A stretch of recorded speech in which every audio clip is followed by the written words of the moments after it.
Kanpai! Better. I actually meant to start.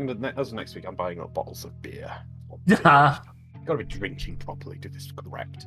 Gotta do this On a Sunday night before work the next day. You know, one beer is one beer. Yeah. Fine.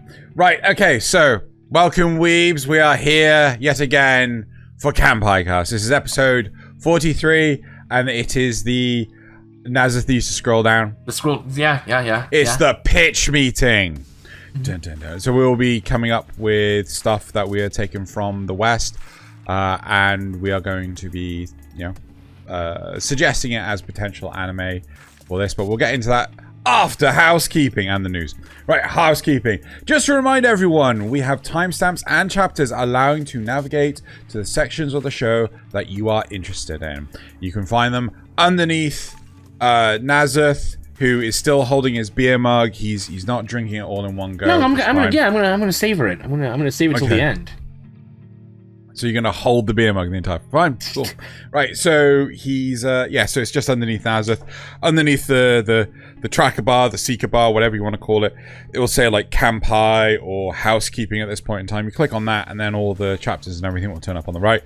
Or, like some crazy lunatic, you could go to the description, click on that, expand the whole thing, and at the very, very bottom, it's got the timestamps and the stuff that YouTube's generated, somehow hidden inside the description like something not sensible. Anyway, right, so another point of housekeeping. We're aware that Loz's audio got screwed up during last week's recording. This was down to the Discord bot having a stroke and ultimately just stopping recording for no reason. What this bot allows us to do is record the audio of everyone individually, so when we mix it together with the good sound and the good audio, we get a much better picture. However, we're always spending a good hour just trying to get this bot to play ball, and we're sick of it, so we're finding an alternative. It's Today was at least moderately smooth, but yeah. I mean, today's been the smoothest it's been since conception. Yeah. Right. It was so weird because it like picked up a bit of what Loz was saying, but a lot of it was just like it pretended there was no one there. It's just completely blank audio. Stupid. Well, remember they disconnected partway through. Yeah, remember last week? Craig just disconnected partway through the recording. It was like right before that. It was right before that he started having troubles getting you for some reason. Who knows? Yeah. So we've found the reason why the backgrounds weren't loading properly. Turns out Nasuth's VTuber avatar was living on the same hard drive as all the background images, and as such his avatar was hammering the hard drive for the animated background that you're currently seeing, the disco Startopia. I don't know what's going on. I told you it was a synthwave nightmare, and clearly that nightmare was infecting the hard drive. Yep. We still may see some glitches from time to time, but it won't be nearly as bad as last week, where every background image was struggling. Oh, it was. Oof. Loz was right about the days of 56K. Yeah, it was that. Well, the weird thing was, it was on your hard drive, so I mean, I'm not quite sure why 56K internet would be having an issue there. Anyway, right. So now we're going to move on to the anime news for this week with Nasuth. Right. So we're starting off with some good stuff. The city of Tokorozawa in the Saitama Prefecture is planning to preserve its forests as part of an urban green park. And the reason this is important is because this city and its forests are also a massive part of the inspiration for My Neighbor Totoro. And so as a result, Hayao Miyazaki is donating 300 million yen, or $2.23 million US, towards an already 1.8 billion yen project, or budget, which includes reclaiming some of the surrounding land. And then this September, Studio Ghibli as a whole will be joining in by selling 1,000 sets of reproduced background art from Totoro. A set of 5 frame pieces is priced at 2,500 yen, or $186 US. I think you're missing a 0 on the yen. Oh, it should be 250,000, or sorry, 25,000 yen? 25,000. Yeah, that's probably accurate. Because otherwise that would be like $25 or so, yeah. $18. Yeah. Okay, yeah. So. Yeah, my bad. So it is now official. The Berserk manga will continue under the guidance of Kentaro Miura's childhood friend, Koji Mori, whom Miura often consulted for plot details. Once the current arc ends, there are plans to continue at least one more arc.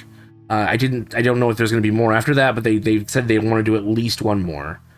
The credits will also be changed to read original work by Kentaro Miura, manga by Studio Gaga, supervised by Koji Mori. So he's basically only going to make sure that they get the story right. Yes?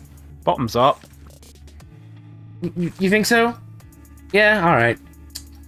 Fine. Aren't you supposed to do that in the intro? Isn't that the point? I was gonna savor it till the end. Xeno got angry at me for doing it too fast last time. No, I thought Loz got angry at you for doing it too fast last time. You're gonna get ill if you do it too quickly too soon. Yeah. There we go. Yeah. Well, you do drink really quickly. So I do drink really quickly. Maybe I should ask King for a sip slower animation. drink. Yeah. You drink like I drink alcohol, which is wrong and silly. Maybe you want a sip animation, and then the end one. Yeah. It doesn't have to reduce on the sips, but it's just like as if you were sipping. Yeah, exactly. So we got two Netflix ones, despite them having animation studio problems. Netflix announced that they're developing a new anime based around the stories of Junji Ito, titled Junji Ito Maniac: Japanese Tales of the Macabre. Macabre. It'll include 20 stories that are quote-unquote animated for the first time, since there are already a few out there. Like, I mean, they've done the fish one, where people start turning into like weird mechanical fish things.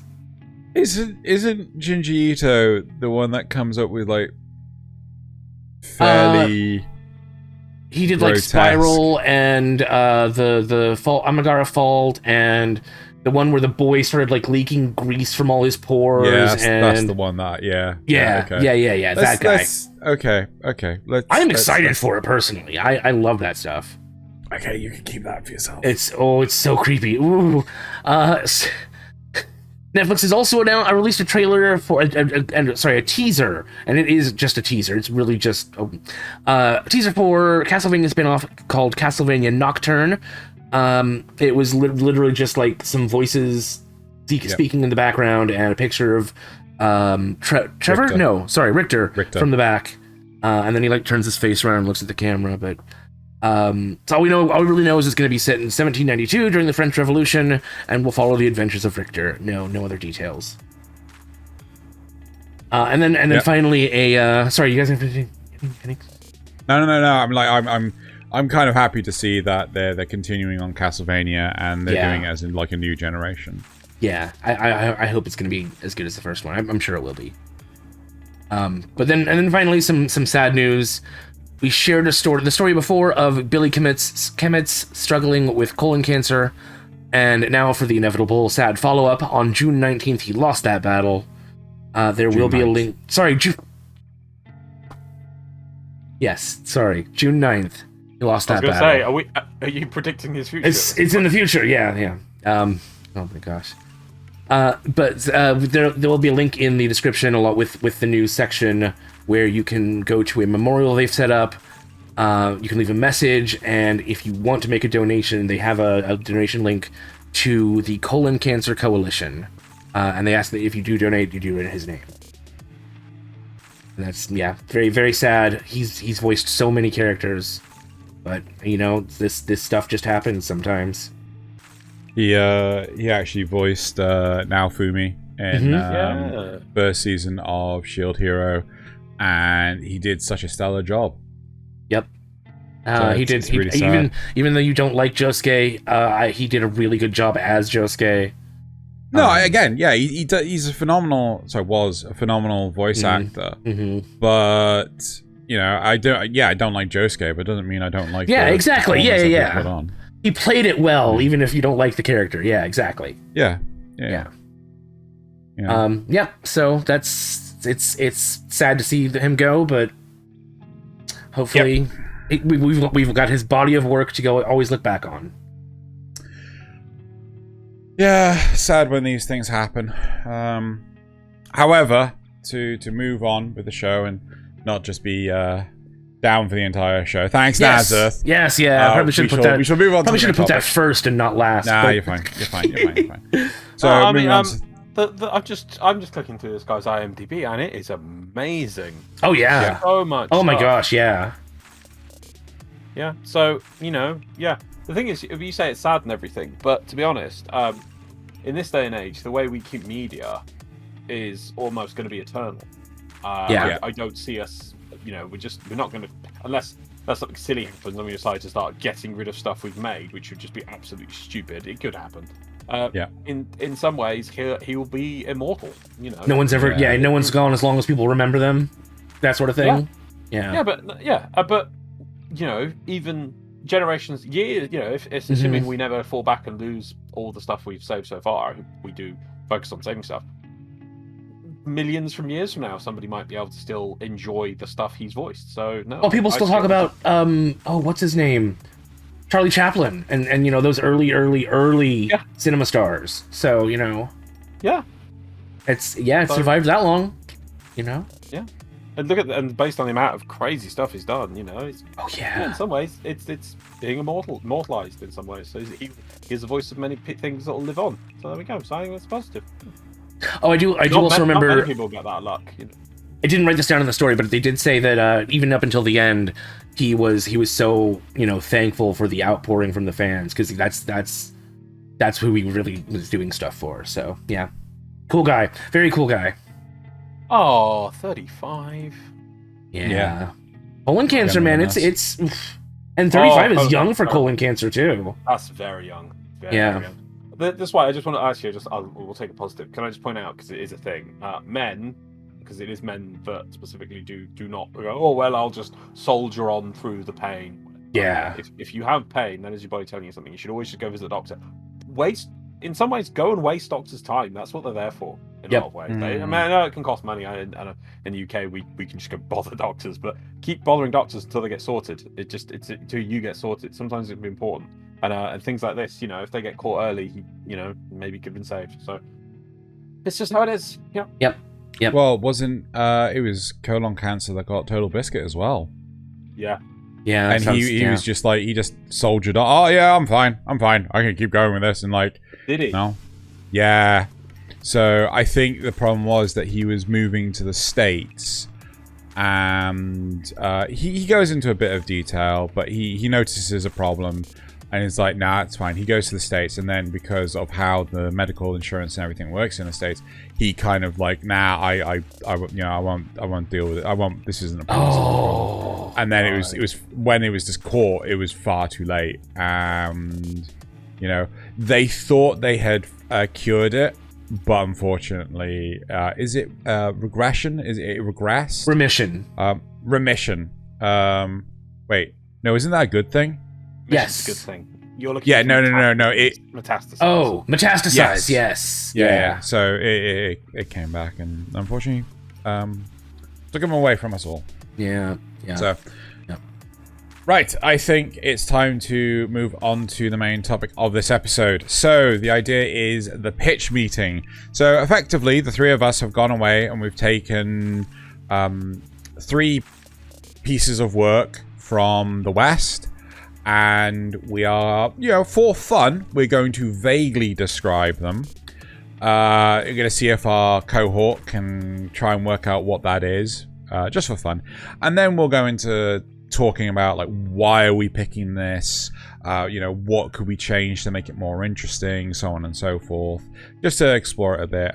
We're going to spend about 5 to 10 minutes per one of these. So, I am going to go first as the introducer of this to actually make a decision. None of the background images are going to really matter, but they're just there. Yeah, they're there to look pretty.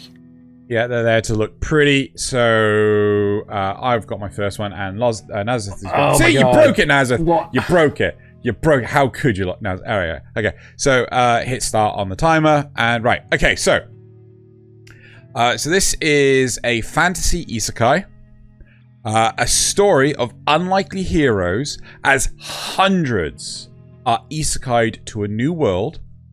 Conflict is instant between the existing populace and the new, of this new world and our travelers. However, our travelers are far superior in terms of their raw strength.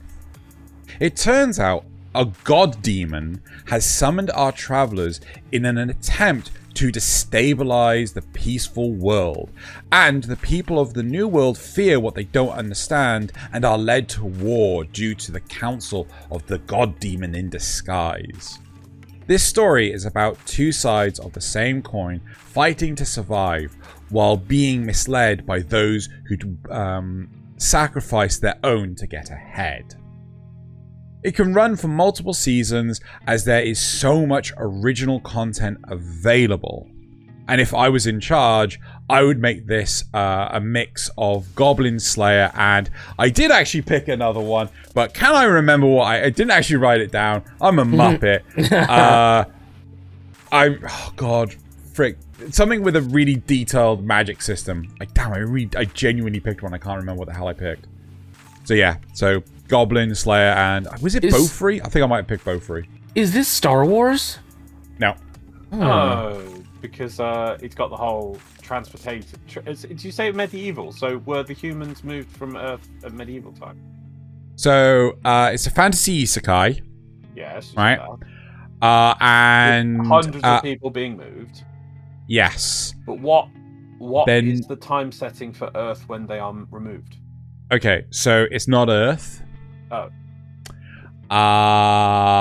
It's so also this is okay, I'm gonna make this easier for you. It's a game.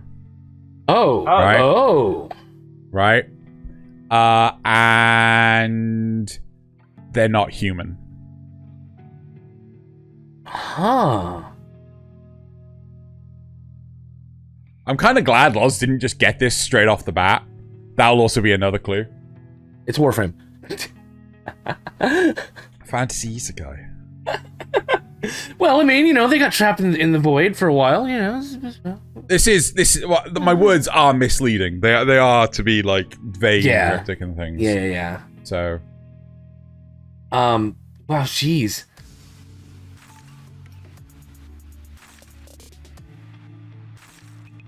I can tell you, like many years down the line, people are able to go home, but it's not in a fixed state. It's a game, so it can't be Battlestar Galactica. Yeah. No. Game. Could you tell me what platform the game was on? PC.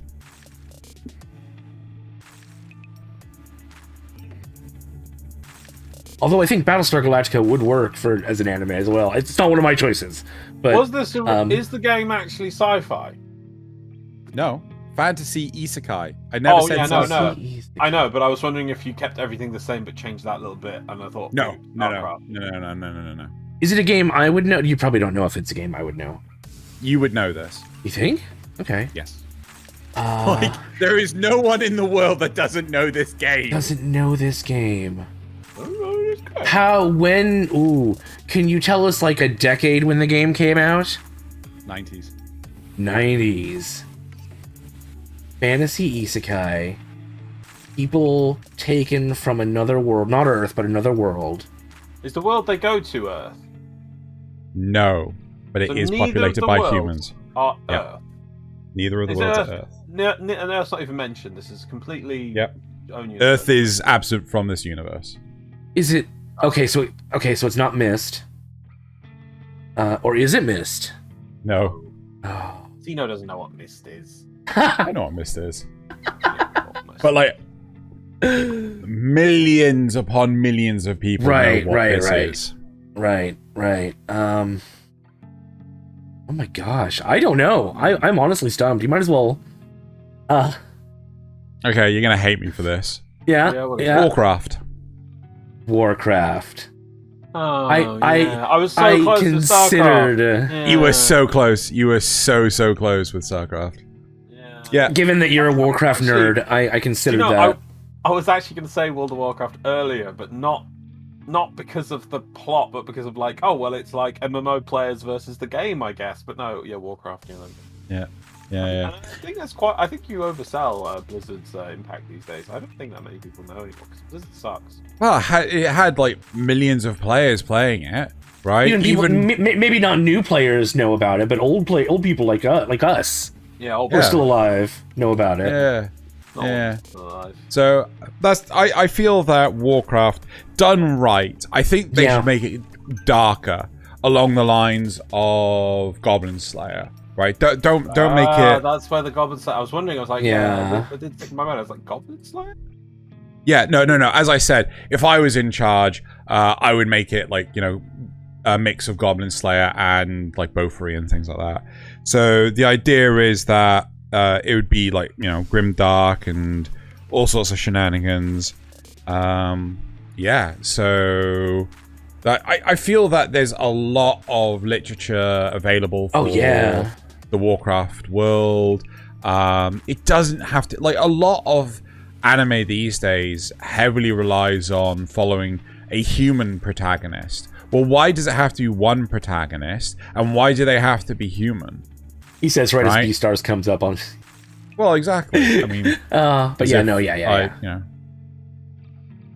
So, what are your thoughts, Loz? Yay, nay? So, Warcraft, the anime. Yeah. It'd have to start from the beginning. It couldn't not. Warcraft is, I just don't think Warcraft works in any other medium. It's like the books of Terry Pratchett. I just feel there's too much information, and you kind of need to know everything at once to get started. It's a bit like how Gundam, like, you could, to really understand it, you really need to go back to the start and learn right from the start. Like, the thing is, like, it's trying to learn the original Gundam timeline. It's like, at some point, you just have to literally just give up and go to the start and watch the horrific stuff and watch it all the way through canonically. And then you can, like, right now, I know all these billions of different things. Yeah, it could work. And I also feel I think anime would probably be better than the CGI movie that we got. Yes. Because, like, I don't know why, but there's always this... Bad. No, I love that movie. There are flaws with it because, it, like, they try really hard. They try really hard to make sure that everyone gets their equal amount of screen time, and everyone's name is just constantly drummed into people's heads because there's just so many named characters. So I think it's, like, vital and important and stuff. But yeah, I think give an anime that stuff could more time to breathe and exactly. You could do an episode that's just focused around the orcs. You could do an episode focused around the the humans, and you could, like, properly explore it and things. And also, I just feel like you could also do stuff which, like in Goblin Slayer, you could just maximize the gore and the grimdark and stuff, which you can't realistically do in, like, I don't know if you guys have watched the show The Boys, right? Yes. But season 3 is coming soon. It's out. It's out now. Oh my god. Yeah. So the first 4 episodes are already out, and the amount of gore in The Boys is silly. It is. Yeah. No. It's verging There's on, excessive. It's verging on. But it's just silly. Evil Dead levels of gore, where it's just like I argue it's past that. It's past that, right? There's one bit where effectively a girl gets thrown off of a building by a superhero, and, like, she vaporizes on impact. I'm like, that wouldn't happen. There's, like, this is, and, like, we're not talking like a mist or anything like that. We're just talking as if someone was below the camera and threw a bucket of, like, fake blood and organs and stuff up in the air. It's just like, this is comedic now. Well, that's what Sam Raimi would have done if he'd had the technology to do it back then. Yeah. But yeah, so it's that level. It's that silly, overdone. Yeah. All right. So that's my first choice. We're pretty much at the 10-minute mark. I'm going to hand over to Nasuth now. Right. So my first one is so sci-fi setting. All of mine are sci-fi. I'm just gonna give it away. It's so you've got these 2 alternate worlds, and you only learn that they exist because strange things start happening in our world. And these things have happened in the past. You know, you always hear stuff about like the Bermuda Triangle or what was the Tunguska event that everyone says, oh, it must have been a meteor or something, or an asteroid. So you have weird events like that, but they're suddenly increasing, right? So a team gets put together to investigate it. We've got a member from the Japanese Public Security Intelligence Agency, which is very similar to the FBI, but sort of with extra powers. Yeah. A scientist who was long ago discredited for saying that strange stuff like this existed and theorizing that it was because of parallel worlds, or a parallel world, sorry. But he's also kind of half senile, like he goes off on weird tangents. He's been in an institution, and the only person who can make him focus is his son, who is estranged. I know what this is. You know what this is, huh? I knew like 2 lines in. I was just being nice and letting Nasuth finish instead of being like, keep going. So it's gonna focus on their investigations. It's got an overarching plot about the other world. It's even kind of an isekai because one of them is from the other world and doesn't know, but can't get back until much later. Yeah, it's just sort of it can seem like a week-to-week drama where they can explore different stories, but all the stories will eventually connect up to a single major plot line. And ideally, my version would not make the same missteps that the original did in later seasons. Because the first season or 2 were really good, but yeah. First 3 seasons were great. The 4th season is where it went wrong. Yeah, I'll give you that. And then it ended. Yeah. And then but yeah. Yeah. So yeah, you guys both know it's Fringe, so might as well get it out there. I think I knew from like the second line. Yeah. The second line. Yeah, I didn't get it based on the 2 parallel worlds thing. Oh yeah, before it's just more evidence. You should have left it at multiverses. And you were like a parallel world. Parallel world, just a single parallel world. You should have changed it. This is what I was wondering about this show because when we do it, I made it too obvious. Yeah, like change up some of the stuff. Make it unique and Japanese. I think that's one of the key things when we do these pitches is not just pitch the same thing, but make some twist. Like you did about the where the police lady was from, but I think you could have done some of the other characters as well, just because it doesn't have to be the same characters. It's kind of the setting. True. Yeah, and Fringe is a great setting, the setup for the weekly show. I think Japan could do that really well, but especially because they've got all the really cool, the way they do like their, I don't know the term for it all, but the way their demons and things work in their historical narrative. It does. Yeah, I should have said instead of a parallel world, I should have said it was the demon world. And one of the characters is from the demon world. No, don't say the demon world. No, but just say like the examples you gave there were like the Bermuda Triangle. And those are kind of very global American-esque things. If you went for like the Japanese thing of it, like all the different what's the I know that they become historic, but there's a term for like legends, myths. But urban legends, I guess. Sure. All the different urban legends for things like in Japan. What's that one that's called the slit mouth girl or something? That's kind of a more modern one. It's about a lady who's wearing a face covering, right? And underneath she's got like a slit mouth all the way up. Ooh. So she it's an urban legends kind of thing in Japan. And so the characters like that. So all the urban legends could actually are actually things from or implicate or because of. So kind of like in, I know neither of you watched this, but kind of like in Miroku-chan. Where she saw all the creepy stuff all around her that nobody else saw, stuff like that, but people can actually see it. But Fringe, but that. That because I feel because that's just the crazy Japanese, really oozing out. That's culturally theirs, and you could take that and use the setting of Fringe for it. I kind of feel that the scientists, the not all their scientists, like again, that has so many anime archetypes though. I would expand that. I would explode that and make it the scientist like, wacky and wild. Like, just not only I'm not a all mad scientist. Oh, well, I mean, they kind of did that, but yeah, make it even more, give it that anime energy where it's even more, cranked up to 11. Yeah, exactly. So the big thing, and the gruff soldier son who's like, oh, I'm very quiet, and yeah. I mean, it was definitely the scientist and his estranged son that 100%. That was the nail in the coffin. That basically said to me, it was Fringe. But I really do think it could work so well as an anime. Yeah, I mean, like, if we've got shows like, oh god, what's it called? Psycho-Pass, right?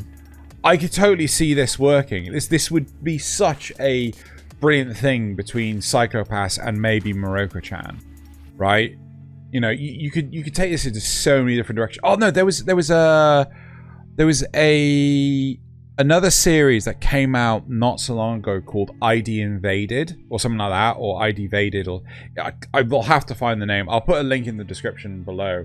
And the series is basically about like the whole like super science of all this sort of stuff, like discovering the murderers and all sorts of stuff. So yeah, I will find you that.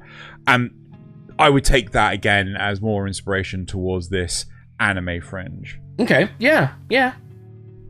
I was struggling. I know that there are examples of this in anime, but I was struggling to really come up with one. Yeah. So that's I probably could have done a little bit more work on that. No. It's fine. Yeah. So. Cool. Should we hand over to Loz? Okay.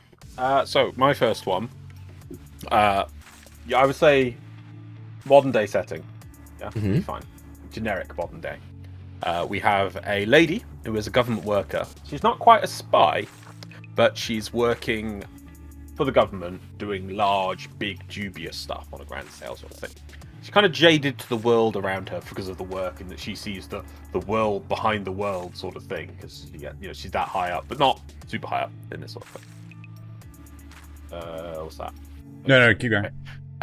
Yes, and then so through her work, she's kind of jaded to it, and she actually starts realizing some form of secret or some sort of big revelation she comes across. You never see what it is, or you never will. And this pushes her over the edge, and she decides, I've got to get out of this. This is ridiculous. I want to go back to just not knowing all this sort of stuff. So she confronts her boss with this big secret that she's discovered. She says she wants to resign. She wants out of this. She's had enough of it. And she is let go because of that. Because otherwise she'll reveal the big secret or whatever. And so she's let go. She thinks, that's it, I'm free. So she decides to run away. She's going to run away probably to a tropical island or something. She wants to be far removed from all this after what she's discovered. However, before she can do that, she gets knocked out and then is kidnapped. And when she wakes up, she's on a small Japanese island, like, because there's loads of those little like islands off the coast. And it's almost like it's like a rural Japan sort of thing. It's very traditional. She wakes up and it's like I want to say the Outtro era. I don't know if I'm completely sticking my foot in my mouth on that one, but you know what I mean. Very endless worlds. Very classical Japanese, samurai sort of period sort of thing. And she's trapped there, and there's loads of other people that are trapped as well in this thing. And she has free roam of the island. She can do whatever she wants, but anytime she tries to escape, she is sort of chased by almost what seems to be like Japanese spirits, like as if they're like on the island, like some sort of demon spirits are trapped, and they're trying to keep her there or whatever. It's what it seems to be to her, and she doesn't understand who's kidnapped her, because they don't seem to want to overly push. They just say they want some information from her, but she won't ever give it to her because she can't figure out was it the government that has kidnapped me and put me here in case I tell secrets, or is it some other foreign power or something that's trying to get that information out of her? And then it would probably only run for about one season or whatever, but it would more discover the show would be kind of like a ongoing weird spy sort of drama as she lives on this island with all these other people, and she doesn't know who who are allies, or people might appear to be allies, but then actually be working for whoever's controlling the island or whatever. And so it's kind of like a mysterious thing each week. But it will also kind of try and, whoever's controlling the island, but also kind of try and twist the way she's thinking to kind of, with weird sort of scenarios, if that makes sense, to kind of be a bit weird and quirky. I don't want to say too much in case I spoiled it from that, but yeah. So that's the setting. You kept saying island. I have to guess. Is this the island? No. Okay. The island. The movie. No. There was a miniseries, a miniseries that lasted like 6 or 9 episodes or something like that. Okay, well, apparently it's not that. Do you know if I've seen this? I doubt it. Neither of you are going to see either of the two things I've said. Oh, Loz picked really good ones. I pick really obscure things. I'm a dick. I do like the sound of it though. I did enjoy the miniseries, the Americanized one for the island, and it does sound a lot like that, where it's like they're messing with your mind and they want to get information from you, and I like that sort of thing. There'd be a lot of conflict, obviously, between in some of the episodes, not really quite confronting, but between the way obviously she would see things from a modern perspective, but this town sort of place on this sort of island would do kind of be very traditional. So you can kind of like twists and turns on the way that the island goes about doing things versus the way that you would normally expect in a more modern way of doing things. Ooh, a bad example. A bad movie, but a good example might be The Wicker Man, where their society is like really sort of. Yeah. I know. But their society is like very, very rural, very traditional, very. They did have a movie. I think it was a M. Night Shyamalan movie called The Village. The Village, yeah. I never watched that, but I know about it. Out of interest, don't watch it. No, I know. Interest, how much of what you described have you changed? Gender of the main character. The fact it's Japan.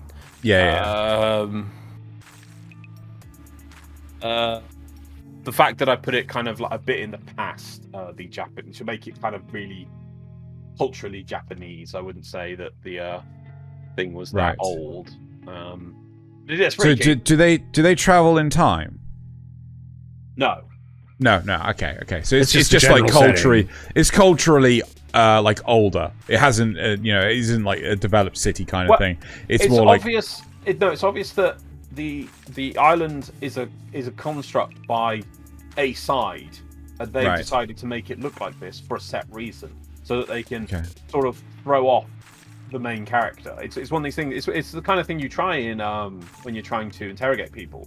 You want whatever you can to remove get them out of their comfort zone. Yeah, and obviously so you've got this sort of the dichotomy of the, in the more modern setting of she was almost office worker, but important office worker, I get that. And then she's in this sort of weird setting and I've kind of changed that kind of two time period thing sort of thing. What is it? Isn't as much. The Prisoner. Don't know if I've ever heard of this. Wait. Am I thinking of that instead of The Island? Is The Island? You might have been. I might have been thinking of that one. So The Prisoner is a TV show where a guy gets, he was wanted out, gets kidnapped, and he's stuck in this village. It's actually a village. Yeah. Oh my god, I'm so bad with television show names and movie names. I swear. He tries to run, and there's this big white orb. Mm-hmm. Captures him and brings him back. Oh, wasn't there like parodies of this with The Simpsons and stuff? Yeah. I remember the big white orb. Yes. Right. Yeah. Oh yeah. That I don't think I've ever watched the original, but the American version was at least pretty good. Oh, the original is freaky. It is all about. And I do love that surreal stuff. Yeah, exactly. And I wanted to twist on it because that's obviously just, it's, I don't know what, is it 80s or 70s? And it's, freaky for the sake of being freaky. And there's some undertones in The Prisoner about society as a whole. They have things like, so obviously he's there, he's number 6. That's his number. And you never know who number 1 is, but the person who seems to be in charge is called number 2. And there's an episode, for instance, where he sort of they're saying they're having an election to see who can be the new number 2, and he runs for it. But it's all kind of a twisty trap sort of thing. Then there's another episode where they explore the concept of they've come up with this machine that can implant knowledge in your mind. So it's called speed learning. But the thing is, though, you don't learn the concept. You literally learn by rote. So when you it's almost like sticking the dictionary in your head. You're not really learning. You're just spewing what was put in your head. And so it's discussing, is that actually learning, or is that just being mind control sort of thing? So it's that kind of stuff. So I wanted to twist it a bit with instead of doing as much that, have the sort of conflict between the modern Japan and historical past Japan, because I know that's a big Japanese thing. They like that kind of conflict and determining it. And I thought getting the sort of fish out of water of this main character from a sort of modern setting into it would be a great way to explore that. Yeah, no, that's excellent. I really like that. Yeah. Okay. That's why I thought, this is why I found it so hard, because I was like, if we're just literally coming up with shows and this thing, I was like, okay, but I've got to make this Japanese. I've got to make this sort of, how would they do it differently? So I and then I made it theirs kind of thing. So yeah. Right. Okay. And so I didn't have the white orb chasing them, but it would that's why I had to, like, it was a Oni or a demon, but it's not actually. It's going to be some sort of construct of the people who are in charge. But to her, it would appear to be a demon. You said it would only be one season? Well, The Prisoner was one season because it got weird. Right. Okay. Fair enough then. And you don't. Yeah, I would do one season and see where it goes from there. You could do multiple seasons. I think if you swapped out the person, it'd be interesting if you have a different protagonist, because then you can do different things, and it's like, I like that. Watch a show would think, hang on, but in last season they saw this stuff, but it's a new person who didn't experience that, so the audience will have more knowledge than the primary protagonist. You see, so it could they might even be able to change up some of the stuff that they do. Exactly. I think the big important part of what you've just described, though, is it's important that they don't tread old ground, though. Yes, because that's one problem with where you replace the cast or the characters or whatever. It's just, well, they're just doing the same actions as last season. It's just different people doing the actions. So but that's really, really cool. Okay, should we move on to my next one? Sure. Okay, cool. So this is short, brief. Ooh, a brief one. All right. No. As in like description, right? So this is a parody of science fiction, right? After an accident in cryosuspension, a lone survivor aboard a starship must find a way to survive while keeping the ship from falling apart after eons of neglect. The cast quickly grow to include a synthetic life form and a talking cat boy, right? And, more characters are introduced as the show goes on. Should I bother continuing? Yeah. Yeah, really? Yeah, no, I want to hear your pitch for this. I want to hear the pitch. Right? This is the other thing I was wondering about this episode, of how to set us up. Is the key thing we stop when we guess it, or is it actually sure. I want to, So I would like to see this series run for multiple seasons. However, the end of each season could be left in such a way that this is it, or it just comes back, right? Who really knows in this day and age of TV production? The aim of it is to lean heavily into the whole Konosuba vibes with the comedic interpretation of an isekai trope for Konosuba. This is the comedic interpretation of science fiction. I love it. I love it. So, are you gonna say it, or shall I just say it? I mean, you say it. We all know what it is. Wait. Do you know what it is, Nasuth? Oh yeah, no, I know what it is. Yeah, it's Red Dwarf. Good. Yeah. I know Red Dwarf. So this is Red Dwarf. Red Dwarf is such a brilliant piece of cult British sci-fi. Oh yeah. And it's not done. It's like I honestly, I'm laughing at another thing. That's fine. Yeah. No, you're right. Okay. I can't think of another sci-fi series that bullshits its way through like Red Dwarf does. Yeah. Right? Even Orville or Rick and Morty are quite tame in comparison to the dumb and moronic nature, the useless nature that is the characters from Red Dwarf. They had an episode where they were the shooter on the grassy knoll, for God's sake. Yeah. I mean, it's so silly. I love it. They It's so had good. an episode where they went to a universe on Earth where time flowed backwards. Yeah. Yes. Where Yep. wars were brilliant things where millions of people sprung to life. Yeah. I was like, Yeah. wait, what? And it's weird because obviously you say they're bullshitting it. But, there's all these things you'd be like, well, what about this? How they communicate all these other things? It's like, no, they just do it, and it's just It felt like sci-fi writers who just wanted to cut loose and not care about the rules.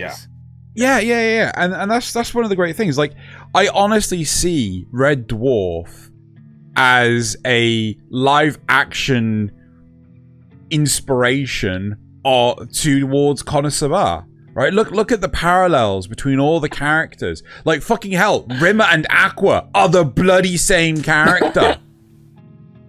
No, because Rimmer wants to be. You're thinking of Lister, I think, aren't you? No. But Rimmer's Aqua all about like wants to be- following the rules and stuff, and wants to. Yeah. Whereas Aqua's like, these are the rules. You gotta do what I say, But take as many shortcuts as she fucking can. Okay, I see that now. Yeah, all right. Okay, yeah, it's a bit of a leap, I'd say, but still, I can see there's some connections there. And then Cosmo's Lister and Megaman is the cat. I don't know if you could say Megaman's the cat, but still, like Crichton and Darkness, I would say there are some parallels there. Not complete parallels, but some parallels because he's Crichton not always saying Konosuba, that Red Dwarf is Konosuba. yeah. It is now. You could totally have that stuff, and like with a bigger budget, like animation with an animation budget, you're not restricted to like the props you can make and things, right? Although the cheesy props were part of the charm. Cheesy props were part of the charm. But yeah, so it's like, I thought Red Dwarf would be a fantastic, anime. I'm definitely leaning into the comedy, though, not right? Sure. Yeah. Yes, this is the thing. I'm not sure because, like, Okay. the key thing about Red Dwarf was the British humor. Is just so intrinsic to it, and I feel that Very dry and witty. that to change that into a Japanese sense of humor would lose something.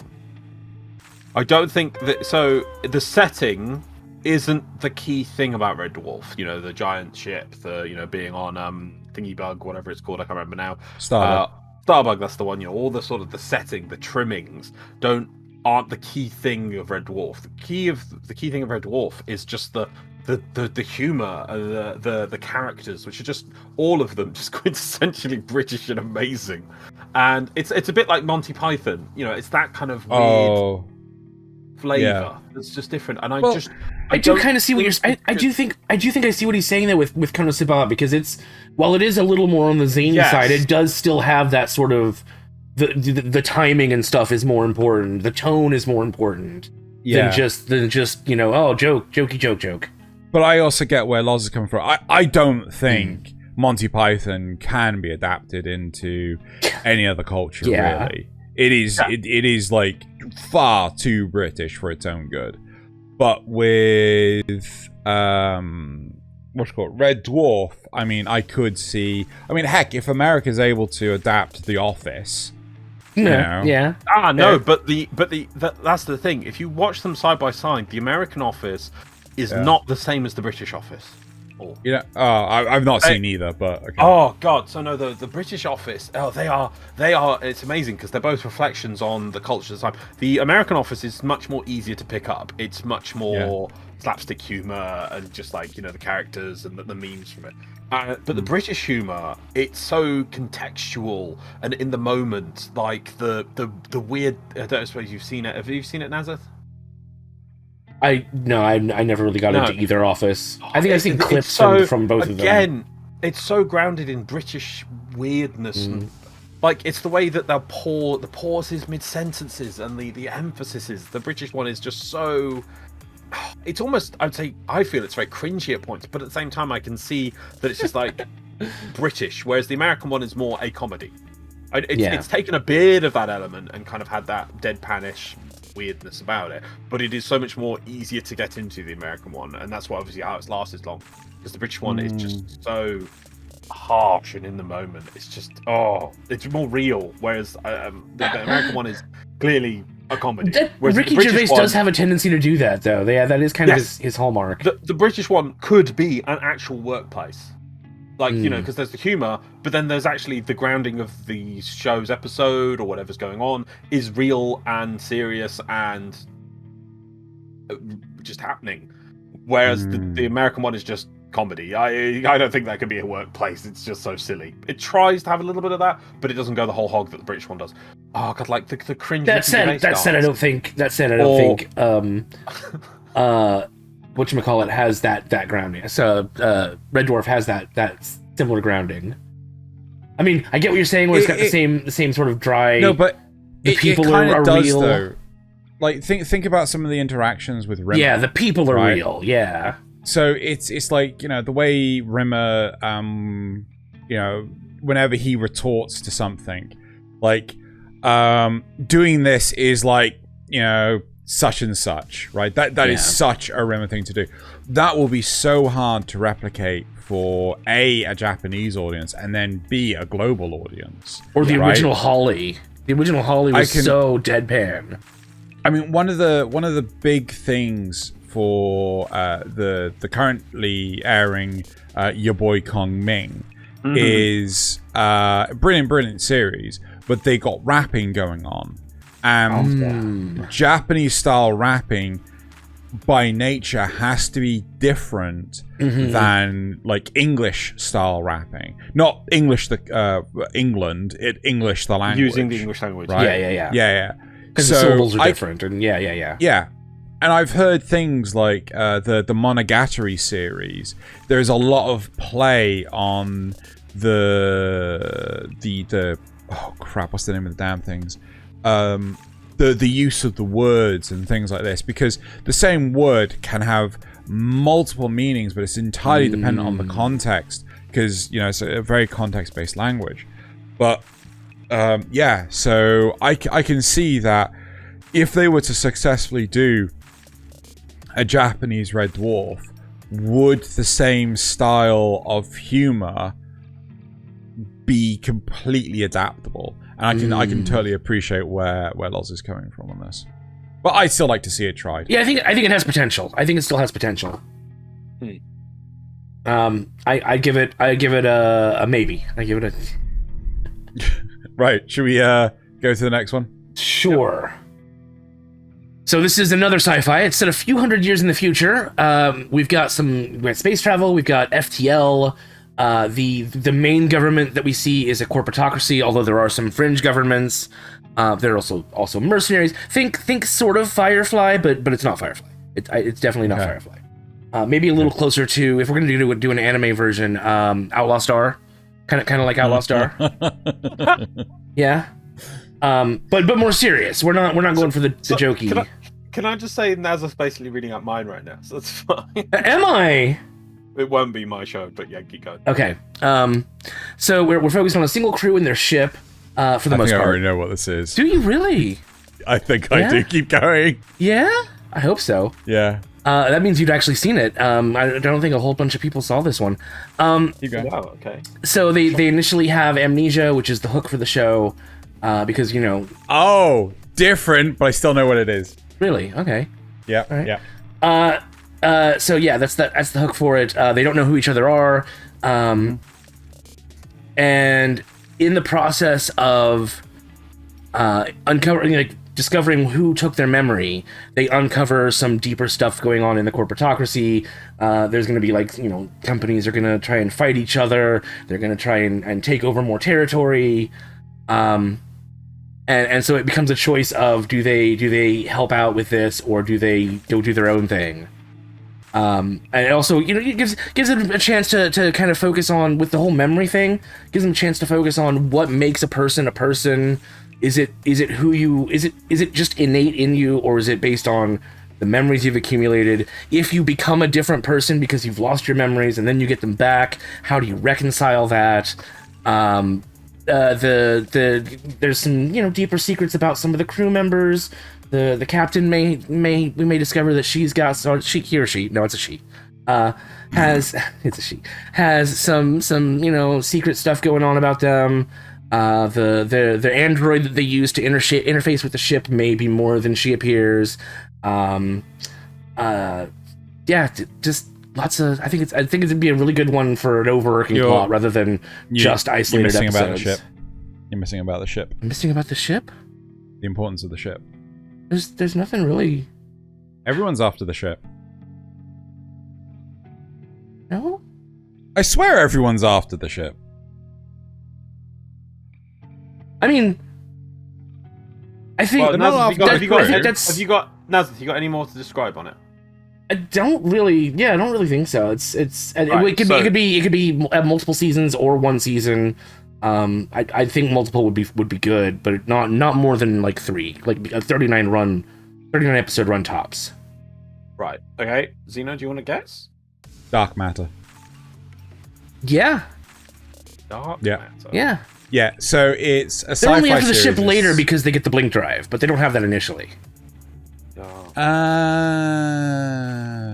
So Dark Matter is a sci-fi series that was one of the last sci-fi series that the Sci-Fi Channel actually did.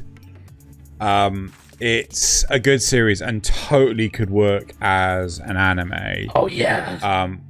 I do feel that some of the serious and dysfunctional nature, effectively, I suppose it's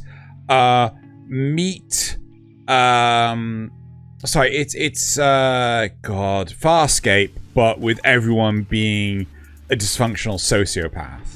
I'm not wrong. No, you're not wrong. But like with hearts of gold underneath, like they can do. Oh, right? most of them. In this? He is, but he's a minor character. He's a minor recurring character. You only see him like once or twice over the course of the whole show. Yeah, so it's no biggie, but like the hacker girl, she'd be perfect as an anime character. The badass captain, all of them have already good anime archetypes in the anime. But world. I do feel that with this show, their characterness, right? Then I mean, let's say every anime character is a 10. Right, so they're always dialed to a 10. Goblin Slayer, grim dark murder machine, might as well be from Doom, set to 10. Right, you've got Kamina from Gurren Lagann being macho man, dialed to a 10 all the way through. Right, you've got all the characters in all anime. Just imagine them all being a 10 in whatever their archetype is, right? Dark Matter, all the characters are dialed in on a 6, right? Yeah, so that's so I would say the anime needs to explore more at what makes the character the way they are, right? What makes the hacker girl cool at hacking, right? Good at hacking. Like, what does she do? What does she do to stumble on and break and rebuild and whatever? Like, what VCRs has she repurposed into a nuclear warhead in order to actually be good at it? I think they do eventually explore that, but it's much later in the series. And yeah, you're right. They need to do that much earlier on. Yeah. So also set dressing in the series, they did not have a great big budget. No, they did not. No, and that's one of the great things that you can do in anime. What do you? Nothing.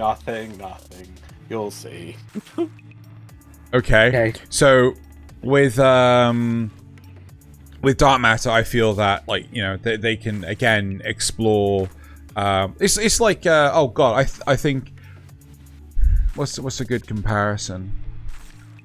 I suppose the Enterprise from the original series versus the Enterprise in Strange New Worlds. dear God, I swear the Enterprise in Strange New Worlds is twice the size of the original Enterprise. It's fucking massive. And they've got so many more lights and panels and doodads. And it's just like, oh my God. Whereas Dark Matter, this is a plain blank wall. Yeah, it's all we could afford. It's like In Space with Markiplier. There you go. That's the budget they had. But I do think that this is a series that certainly, fuck that face, certainly has potential to be a good show as an anime. But I do feel that they need to have a much more solid plot and much less episodes, because there were a lot of bottle episodes too. But yeah, but no, it's more a case of like, you know, they just have to go like, so this girl is the hacker girl. Is there anything more to her? No. Right, well, we're going to add like 20 other things.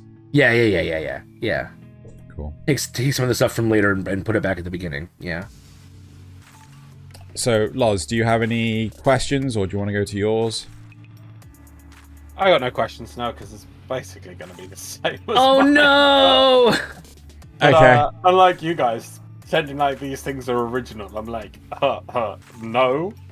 None of what you said is an original. It's like, this is like, what did you call it? Oh, what did you say? It was a bit like Firefly. Firefly and Outlaw Store. I spit on your non-original shows. I spit on them. Go back to the granddaddy of them all. No, Should've just been Firefly. So, okay, let's start clock. Neither of you will know what this is. all right. John Carter of Mars. Are you a leaf on the wind? No, John Carter of Mars is different, because you've got the stuff about him going. I know. I was just taking a wild stab in the dark. Don't you ignore me. That is the almost that level of ancient. That's almost. Anyway, so a little bit different, I suppose, when we start off. But when we get to the main thrust of things, it'll be exactly the same as what Nasuth has described. So I'm just going to go basically for the show. I'm not going to change this for much to make it Japanese for this one. So we have our main character, who is, again, just some sort of businessy person. And they're living in a universe where the government controls pretty much everything. They're a bit dystopian, but, you know, and people aren't very happy. And all of a sudden, tries to get recruited by some freedom fighters. It's like, well, you should join up with us. And it turns out that the freedom fighters let them know that their mind of the main character has actually been twisted and changed. They don't remember who they actually originally were, and they were actually this very high put freedom fighter person, but they've had it all removed from their mind, which is important. But while they're having this discussion, the evil empire breaks in again, and then they realize, oh well, you've had what was the point of wiping your mind, because you've discovered it all anyway again. So they say, okay, well that's it, you're going to go to a penal world then for the rest of your life and just break rocks or whatever. So they get sent away, and then they're put on a spaceship, because obviously we're in space, and they're going across to this prison planet. And along the way, they find an alien ship. This prison ship does, and he goes, oh, it's a bit weird, but it's very dangerous to go aboard, because it's clearly still got active security stuff. So they go, you know what, send the prisoners. They're just spendable. We'll send them onto the ship. And they go onto the ship, and they're able actually to overcome the defense of the ship, because the ship tries to use their memories against them, but obviously the main character knows that his memories are false, so he doesn't get tricked by them. So he overcomes it, and then the computer recognizes him as the person in charge, and it falls under their power. So then they attack the prison ship, they rescue some more people, and so we have our plucky group of adventurers, who are all, as Xeno just said, at about a 6 on their character thing, who will then go off on adventures using their alien spaceship, which everyone wants, because it's like pretty good, to go and confront the evil space galactic empire of evilness, right? And that's probably very much like your show you've just described. However, I will just tell the show a bit more in a little bit into how this is. So it's obviously a bit of a dystopian future. This is. I'll let you know. This actually came out a year after Star Wars. You could say there's very Star Wars-esque things in it, I guess, because these all are very similar, But at the same time, this is much more bleak and a dystopian version of the universe, where to the point that the evil space empire will even get to the point of, at one point, they will discover a chemical that they can use to mind control whole planets. Firefly movie copied from this.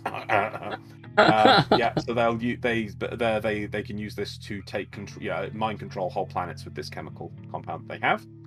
And at the same time, though, we're also going to shake it up a bit by having aliens attack from outside the universe. So obviously, universe is outside of the galaxy, not the universe. Oh, okay, all right. The galaxy. And the evil space empire actually have a shield around the whole galaxy, but the aliens break in, and so we have a bit of a conflict for main characters at one point in one of our series where they have to decide who we're going to work with. If the aliens, they kind of want the aliens to win a lot of way because they know the evil organization's bad, but who knows what the aliens will do. We've also got super computers that are size of boxes, obviously, that can predict the future. With crazy forward-thinking super AIs. So they predict your ship you're on is going to blow up soon. It's like, how would you know that? There's no one nearby. It's like, I just know, like super AI sort of things. Yeah. And then at the end of the show, we're just going to kill everyone. Okay, all right. Just going to kill them all. The last episode, the last 5 minutes, from just because why not? It's not V, right? It's not V. No, this is the granddaddy of all the ones you're going to come up with. Anything you can come up with, this is probably the original. The TV show, like Flash Gordon levels of ridiculous. If the fact that you said it's like released right after Star Wars, and I assumed like we're talking like 70s, right? 80s. No, 70s. Yeah, 70s. Yeah. I'm so you were saying about budgets, and I'm like, yeah, this had no budget. Right. I'm instantly like, right. I have no idea what this is. Is it a British sci-fi? It's British. Okay. That's even more. I haven't got a fucking clue. Yeah, I may have heard about it, but I probably don't know. Yeah. Much So about everything you're thinking about, this did it first. So Doctor Who then. But unlike Doctor Who, didn't have long appeal. The thing is, I think the clever thing about Doctor Who is they came up with a way to shake up the show. By changing the main character. And I think they could have done it with this, but they didn't. They tried because they did. Well, they sort of did because they're only going to do 3 seasons. And they had to do a 4th season. Do you still want to guess, Nasuth? No. It's on. I think I have it in the back of my mind, but I'm probably wrong, and I couldn't even. It would take too long to try and fish out what it is. So, yeah. Okay, I haven't got a clue. Blake's 7. Yes, that was actually the one I was thinking of. Yeah, should have said it. Fuck. So wait, I only know about it because of a YouTuber that talked about it a few times. I watched her for a little while, but I kind of lost interest. But yeah. So they board a ship, like an alien ship, and end up taking control of the ship. Because that's the bit I'm confused by the most. Yeah. So the ship is controlled by an AI, and AIs are very powerful in this thing, and they can try and manipulate you and things, and twist what you're seeing and things. And the only reason they get through it is because the main character, it has to read their minds, but the main character knows his own memories are false. But the ship can't read that. All the ship can do is read the memories, and he hasn't regained his old memories yet, but he knows they are false. But when the ship tries to trick him, let's say by pulling someone from his memories who he thinks he could trust, he knows those memories are wrong. That's not his mum. That's not his whatever. Yeah. So he's able to outmaneuver the ship's defenses, and then the ship obviously goes, "Oh, well, you've done that. Okay, well, I trust you now." Honestly, that's reasonable. That's incredible. I mean, I feel like maybe it would have to, I can't speak for it because I've never seen it. I feel like it might have to be vetted to make sure that okay, we might have to change this bit to make it like gel more with a wider audience, or it's really dystopian. It does loads of concepts years at a time, like cloning, as I said, the mind control thing, using weapons of mass destruction in space, loads of really grim, really overall. And like I say, to really round off the grimness, in the last episode, the evil empire just captures their ship and just shoots them all. Wow. Just shoots them all. shoots the main characters on the bridge of the ship. Just it's a bit of a conflict where so the guy called Blake is this is why it could have been this could have been a repeating thing. They could have done a whole like Captain Tarlock sort of thing situation where like Blake could be a title that's handed down, and obviously Blake's 7. So the 7 in the fact that throughout the show the 7 with Blake, including Blake, I think it's 7 plus Blake or 7 including Blake. They change, so it's like Blake 7. Obviously they do change. Yeah. So they could have had it as an ongoing thing, as like passed down like a mantle. It could have worked. But no, in the last season, Blake is away from the 7, and the guy who was the second in command kind of takes over for a long bit. But then towards the end, they kind of think that Blake's betrayed them, but he actually hasn't. And then the second in command shoots Blake, and then the person who they were sort of remember you were saying, Xeno, about why do they not point the finger at this other person, even though it's clearly going to be them? In that show you're watching, someone who came from another group, the Lord of the Flies thing, and Astronaut of the Elite.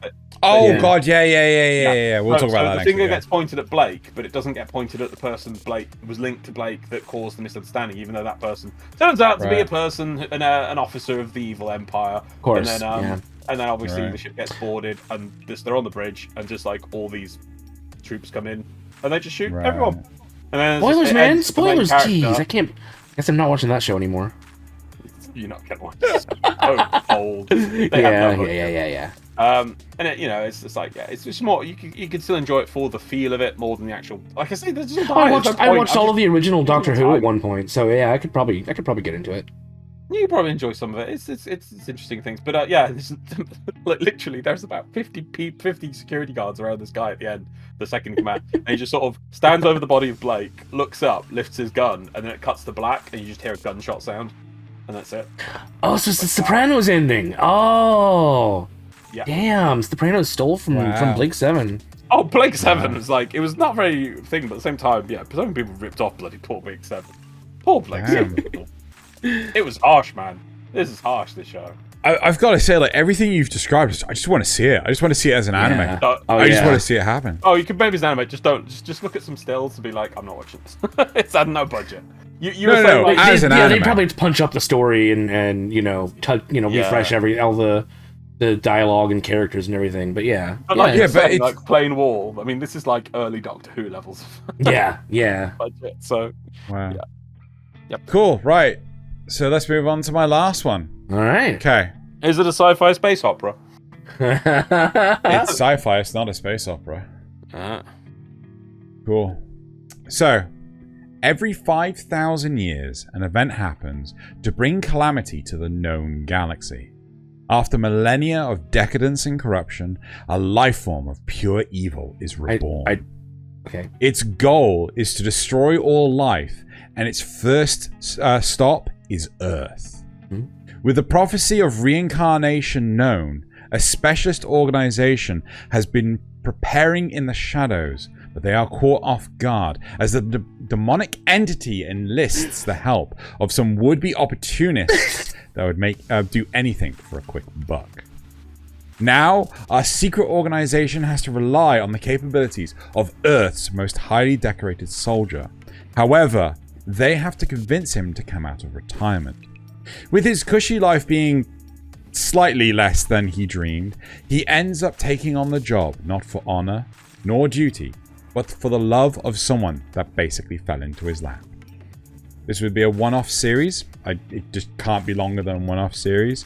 And I would say it's very similar to Outlaw Star, but none of the episodic random content. I just want to see Ruby Rod in an anime character as an anime character because he already basically is. So yeah. So yes, Nasuth has got in it straight away. Yeah. You seem to have picked up that from the first sentence. Oh yeah. I don't know how you got it from the first. Every 5,000 years, the universe or the galaxy is in danger. Yep. Fifth Element. I've seen that movie way too many times. I wasn't paying attention the first, but yeah, that would have got me as well. Yeah. Really? Because I had to look. I thought it was every 1,000 years or every 2,000 years or something.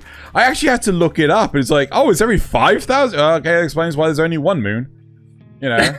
So yeah, but honestly, it's a bit weird because like it's every 5,000 years, and if that's the first moon, then why is that the first moon, and why was that the first incidence of it happening? Or I guess it could be the first of it being Earth as the location for its deployment. I guess something of the like weapon. That. I guess it's a bit weird. Yeah. Maybe in the past they deployed the weapon earlier, so it doesn't actually get to Earth. You know. Or yeah, I guess that could make sense. Yeah. I just feel like maybe that could explain the moons of Jupiter or the rings of Saturn, like those were other planets that got smashed. Yeah. But I just feel that there's so much in Fifth Element that is just this just carries anime energy already. So many of the movies from that area would work. Demolition Man, Judge Dredd, all of those. Well, Dredd, not Judge Dredd. Sorry, just regular Dredd. Fine. Yeah, Carl Urban Dredd, not Stallone. No. But no, it's just like, the aliens are really interesting, and it's crazy. Would look better as not rubber suits with animatronic mouths. Yeah, exactly. Right? Yeah. They could spend more time exploring the universe. They could have to spend time trying to find leads on where the elemental rocks are hidden. Bringing back Lilu. There's just so much that they could do, and it's just carrying so much anime energy already. Are you thinking a full 12 episode series, or are you thinking more like a 3 or 6 part OVA? No, I'm thinking 12 at least, 26 at most. Right? Okay. But that's so it depends on 12 if how it's an hour long, 26 if it's half an hour maybe. What? Are there any hour-long anime, or are they all half hours? No, the majority of them are half hours. But regardless of that, it's just dependent on how it would be easy to adapt it into a 12 episode series, right? Because the movie's 2 hours long anyway. So but again, I would like to see more interactions with Zog. Oh, and the Zogs, yeah. No, Zog, as in is he Zog? Gary Oldman's character. Yeah, Zog. Oh well, doesn't matter. It's so close to Zerg. I promise you, it's Zog, right?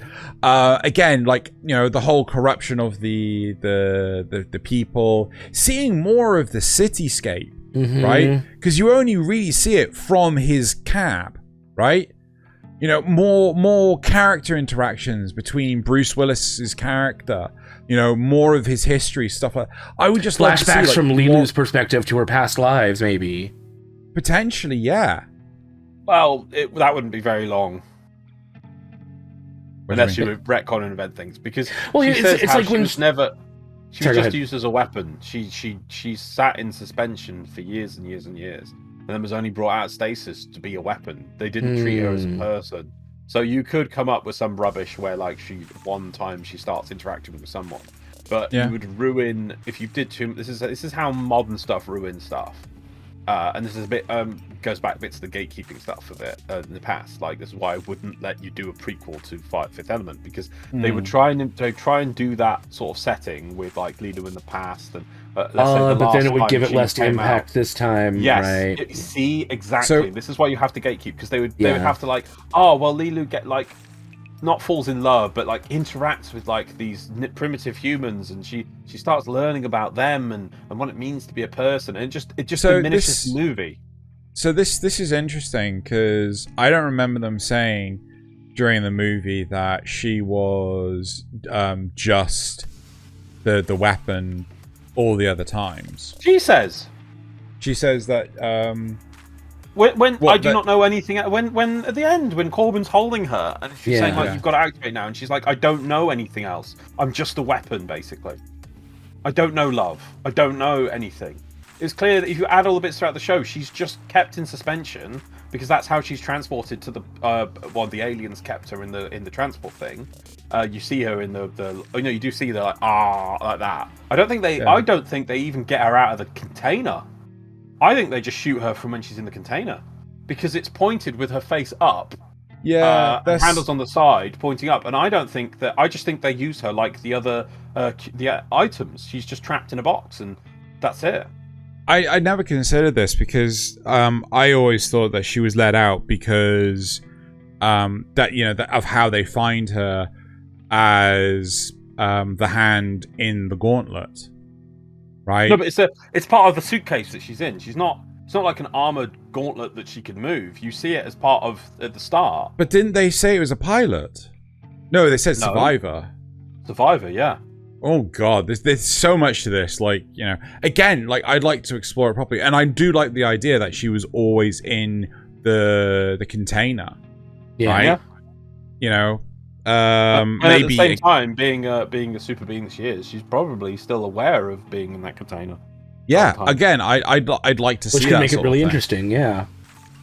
But again, you got to pay proper respect to the Yeah, of course, yeah. But in the current time period, maybe in 10 years' time, we could actually get people doing justice to such things. But at the moment, if you let anyone do a sequel, a prequel, a redo, it'll just be trash. I'm going to link you guys a video from the Rock after this about Lord of the Rings and what's coming out with that stuff, because it really shows, like last week, about, like I was saying about, you've got to gatekeep. You have to gatekeep because people are not out there these days to try and improve your fan base. They want to ruin it. They want to use it for their own ends, and that's what most people do. So you have to gatekeep it in this day and age.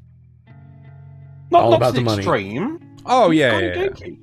Yeah, you're not trying to keep everyone out, but you have to at least defend the thing respect the itself. original. Yeah, otherwise you lose the thing. It's like, oh, we can't gatekeep. That's mean to people. It's like, well, if you don't look after it, someone's going to come in and take it and destroy it because there's, you didn't look after it. So that's what gatekeeping is. You've got to look after your stuff, and that's why, I love the fifth element. I so want more, like you're saying about the city and the things. It's so amazing. Even stuff about the bad guys and their culture and stuff. Yeah. No, yeah. Even all the alien races there, you could easily have an interesting series looking at the interactions and the different things they have. Is amazing. But at the same time, I just wouldn't trust anyone anytime soon to do it justice to any of that. I would trust the Japanese to do it. I would trust the French to do work with the Japanese, because that's the key thing. Is that actually does, that actually does seem to work pretty well. Isn't it done by a French guy? The whole Luc Besson. Yeah. Luc Besson. Yeah. It's the French really. I know about make silly jokes about the French all the time. They do have a good history of having these weird sci-fi stuff and setting up these universes, and they're beautiful and really interesting and deep and so weird artistically. It really seems to just come from the French psyche really well. The other one was the movie wasn't as good, but again, it came from a long history. The oh god, what was it? Oh god, something in the City of 1,000 Planets or something. Valerian and the City of 1,000 Worlds. Oh yeah. Again, yeah. The movie didn't do it justice, but it comes from this long historic French. That's what I've heard, yeah. I love that. I love that movie. I thought it was brilliant. I actually really liked that film. I didn't see it in the cinema, and then I randomly watched it randomly on TV once. I'm like, wow, I really like this show. Again, it's very. Was that done by Luc Besson as well? Yeah. He actually paid for the bulk of it because it was his father's favorite sci-fi graphic novel, but he did it in homage to his father who had passed away. Yep. So. See? French stuff. I think it's a very French thing, and I don't think you can. Well, one of my favorite shows from childhood. You can work with the Japanese to do it. Yeah. One of my favorite shows from childhood is a joint French-Japanese production. So, I'm for it. I'm all for it. Right. Should we move on to Nasuth's third? Right. So, this is once I reset the clock. This is a movie rather than a series. Although it could be like a 2 or 3 part OVA, pretty easily. In the wake of an earthquake, on a peaceful rural island off the coast of Japan, so very much like Loz's first setting, something very old, very hungry is about to wake up. So it's got an ensemble cast. None of them really are the main character. Although you could say 3 of them are like the main trio. But they're all like out of luck. They're in this rural place because they have to be, not because they necessarily want to be. It's just where they can make a living. Good natured, but yeah, just kind of dumb, but good hearts. Mystery starts when some farm animals go missing. In the Japanese fields. At first they think it could be somebody out there poaching, Maybe somebody couldn't pay the rent this month, and so they're like, oh, it must have been that guy. But then they find a guy who just at the top of a telephone pole, right? And he died of thirst. died of thirst. Yeah. I think Xeno's got it. Uh-huh. But eventually, our heroes run into a geologist who's out here looking at the islands. She's tracking earthquakes, and Japan is full of earthquakes, so this island is supposed to be relatively stable. And they found an earthquake here, so she's out here studying it, and they all kind of team up. And they find out that some creature is burrowing underground, moving around the valley, the island. Yes, the island. So we got some hijinks as they explore. Like they get trapped in a place and they have to escape. They trick one of the creatures into killing itself so they can study it more. The rest of the cast is introduced along the way. We've got your typical stereotypes. Your penny pinching store owner, your brash young boy, couple who have studied the art of the blade their whole lives. And a few. Xeno likes that one. And a few others. And as more of the creatures show up and escape routes from the town or from the island are cut off, our heroes must all work together to survive and find a way to escape that the creatures can't destroy. Is this Tremors? Yes, it is. Yeah.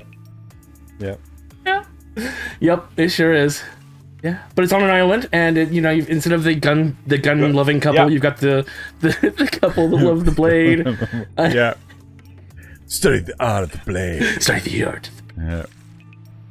Yeah. So, I love Tremors. I love all three movies, even though the first one is clearly the best, and they get progressively worse. Second one's better. Second's so much better. It is, but I miss Kevin Bacon. Fair. That's fair. But the third one is really weird, and then there's the TV series that we don't talk about. I think there's actually supposed to be many more movies, but I think there's a fourth too. Yeah, but I never watched it.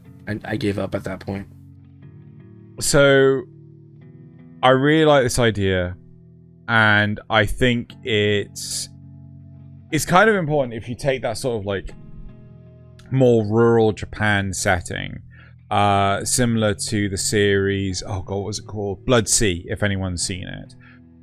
Where you could have it so that the is that the weird town where there's the samurai-esque girl who thinks she's some holy warrior having to kill things, and it turns out it's all a pre-done thing with the bear monsters and the killing and the eating of the humans?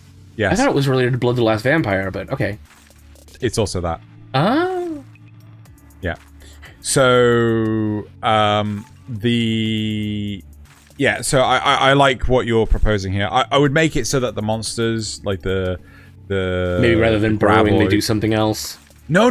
I want to keep the burrowing, right? But I want to make them more vicious than potatoes. Yeah. Right.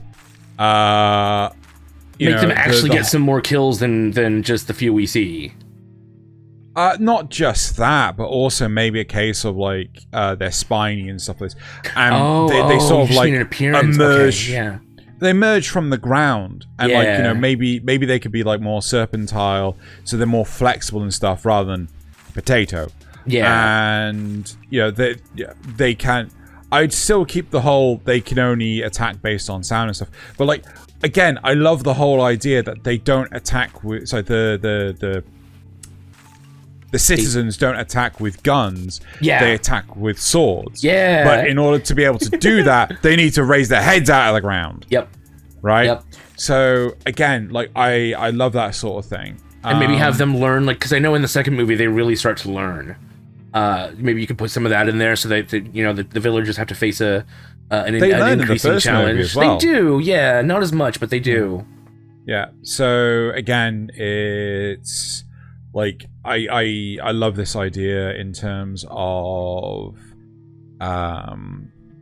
setting and again, but I would certainly say it needs more atmosphere. A brilliant show for atmosphere of this kind of mystery of where these things came from. Maybe that could be something that's important to the... Like, maybe they're just constantly coming up because there's some sort of like... Maybe every time there's an aftershock or something, a new one comes out, or who knows. Maybe, but again, like another brilliant series that I think this could lean from or learn from is Godzilla Singular Point. I still need to watch that. Yeah, it's a really good series. It might not be considered a good Godzilla series, but as an anime series, it's really good. Sorry, I've never known Godzilla fans or fandom or whatever to tell me, "Oh, this is the good Godzilla. You have to watch this." I've just known them to complain about absolutely everything. Nothing is good enough to them. It's ridiculous.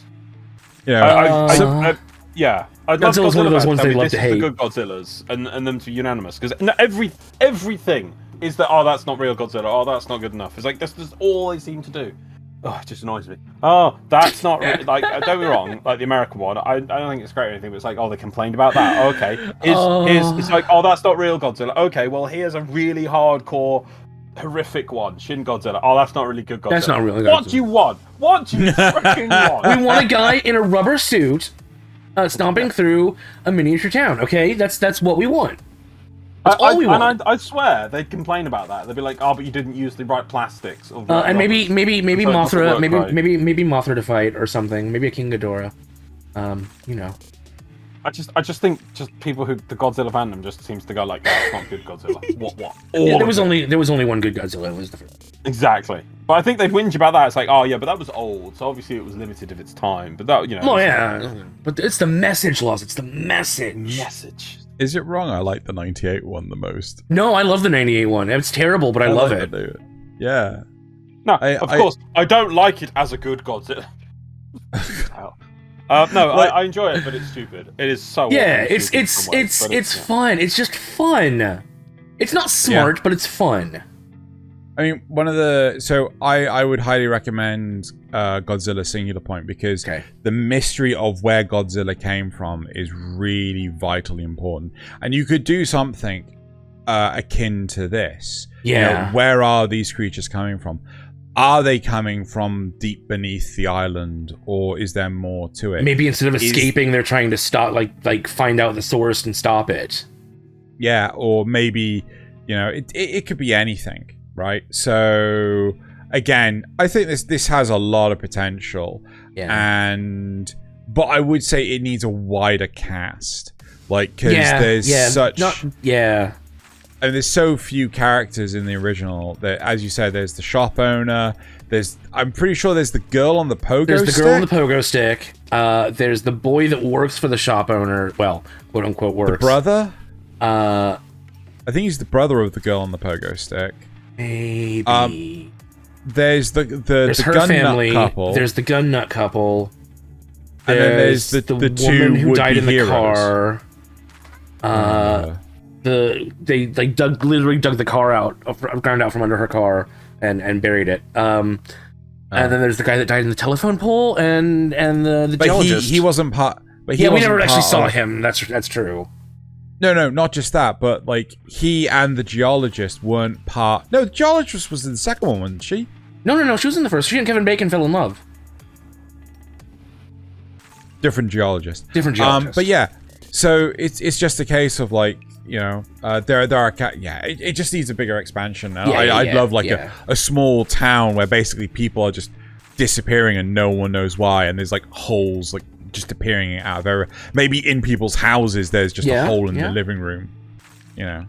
As these things look, you know, with that idea, you could expand it into a whole series. I think I was just looking at a 2 or 3 part OVA, but with that, you could definitely do more. Cool. Yeah. Right. Should we go to Loz's last one?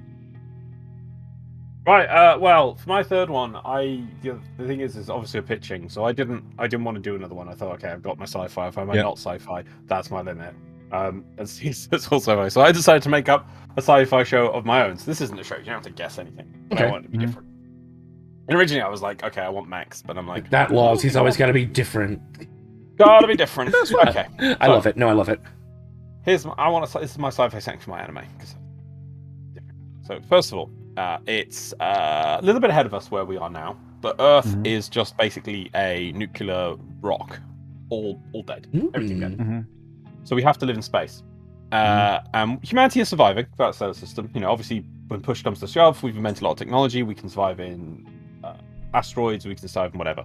And the reason I wanted this because I think we definitely need more.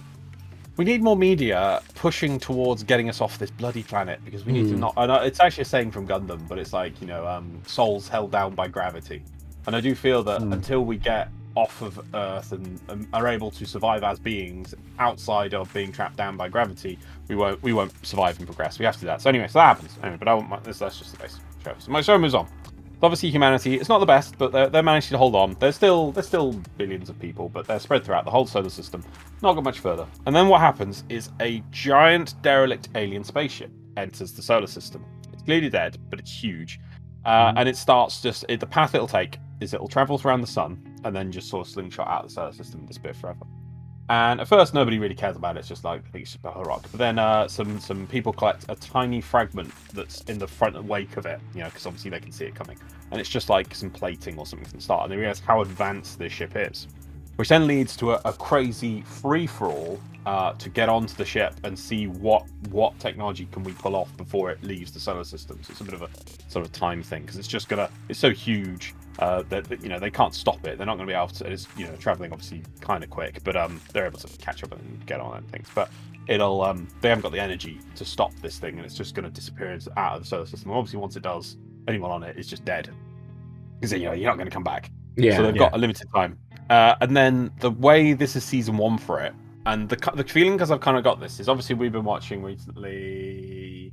Is it wrong to pick up Girls in the Dungeon? And now this made us watch Made in Abyss. So what actually happens on the ship is a bit weird and freaky. I suppose a bit maybe like Event Horizon. So my thing was like it's Made in Abyss and all these things. They're normally done in a fantasy setting, never a sci-fi one. But the ship doesn't conform to normal space-time, whatever. It's clearly that advanced and something's gone wrong or whatever and killed the crew or whatever. It's just so it's almost got like in Made in Abyss. It's how far down they go. But in this, it's like how far you go into the ship. And the freakiness and weirdness that they'll discover on the ship is ridiculous. But obviously, anyone who goes on the ship is able to pull back technology that may... And their goal, obviously, is to try and find something that will enable them to remake the Earth and bring the Earth back. But from the actions of them going onto the ship, what actually happens is they accidentally cause the ship to change direction slightly. So instead of slingshotting around the sun, it'll just crash into the sun and disappear. Ooh. Yeah. And so then everyone has to rush off the ship because they thought they had a hell of a lot more time because they thought it was just going to go around the sun and out. And this obviously changes. So whatever event that happened on the ship to cause this, not everyone's aware of it. And obviously we see bits of it, but people are able to come off the ship. They still pulled a lot of technology off the ship, so obviously way ahead of them, but they lose the ship in the process. And that's kind of the end of season 1 where they kind of have to... Then the last people coming off the ship, it's like, well, what happened? And people are like, they come back slightly changed or whatever from their weird experiences on the ship, and humanity has to go and discover that.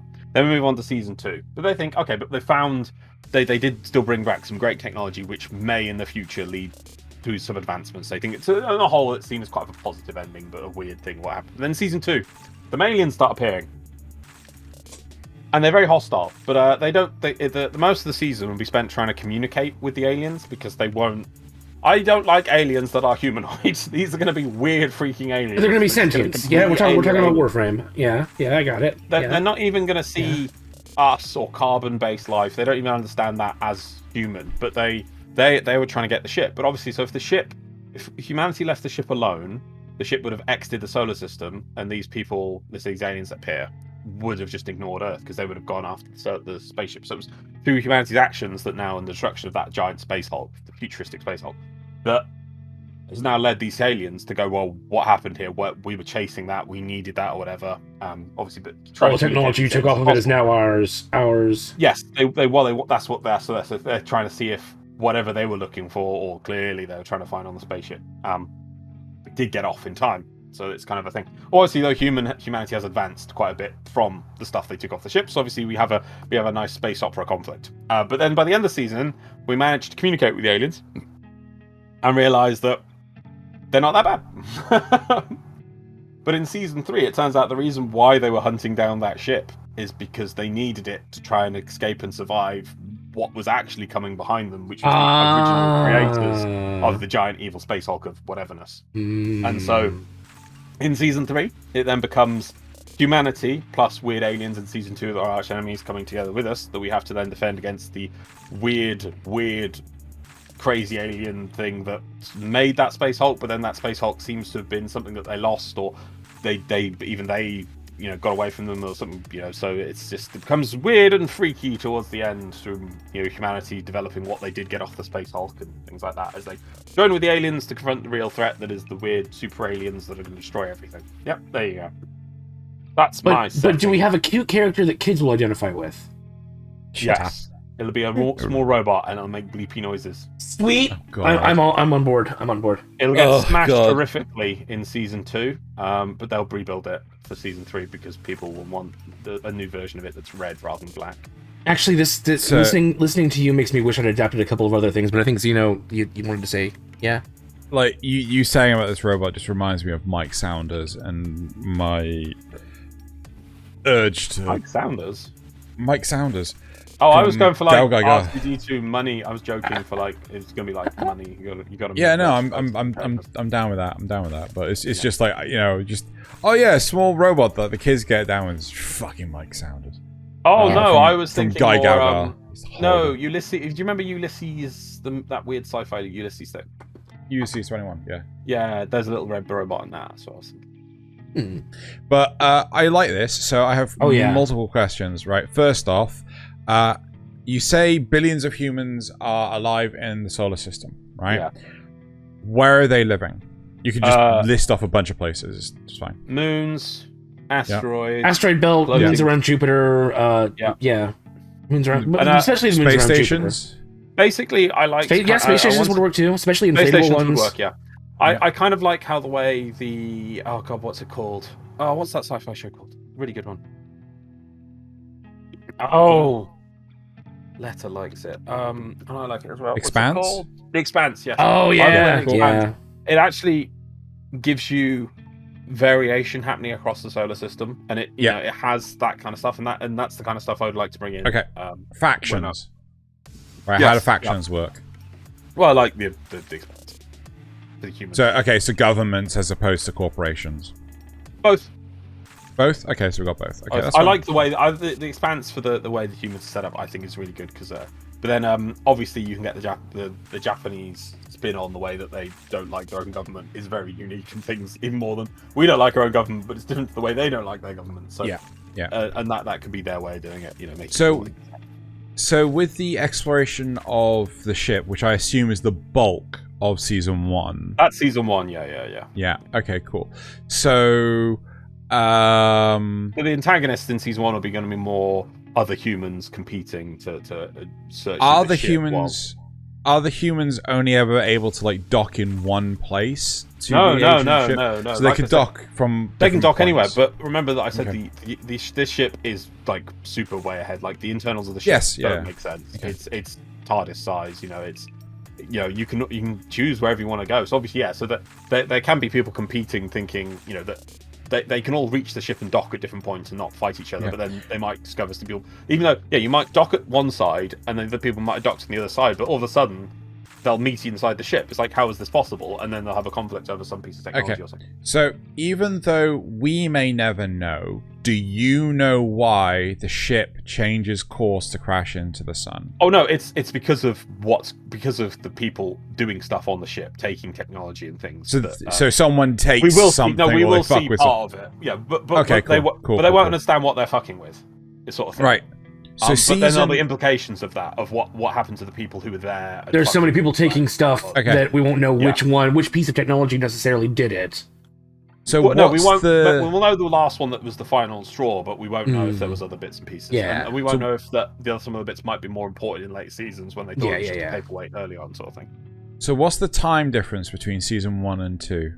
I would say a few years, not a massive amount. Let's say like 10 or 20 years. Okay, yeah, that'll work. So 1 or 2 decades. Okay. Yeah, cool. enough that Right. because I don't want to be right away, and obviously it's because I don't want the aliens were chasing the Space Hulk, but they weren't right behind it. They were way behind it, but it's their only. They thought it was the only way they could survive the actual aliens coming back because it's a piece of their technology, and by using that they could survive. Yeah. I wouldn't be surprised if they were expecting it to come out the other end and it didn't. And it's just like, yeah. So obviously where they the fuck is expected it? to. So by the time they we went. catch up, Yeah. They had to course correct and things because they expected it. That's the kind of level of space. I would have expected more like 100 years. But you could do no, 100 years. I think 10 to 30 probably good because they've already got they have the technology. They just have to reverse engineer it now. So yes, yeah, that's probably good enough time to build up some of it. No, but it's dependent because like typically just observing something in action often inspires humanity to be able to retroactively like, oh my god, just seeing this means I could try and do this, and then oh my god, it works. Yeah, exactly. It's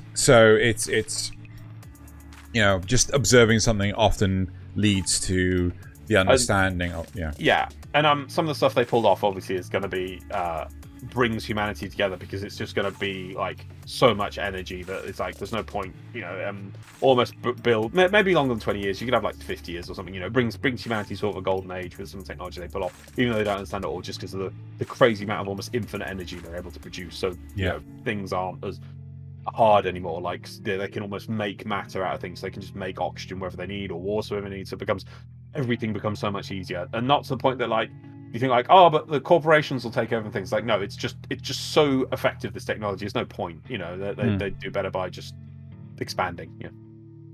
Cool. Right. Well, I love that idea. I love that idea a lot. Listening to that really makes me wish I'd done one of mine as Bloom instead of I don't know, one of the other ones.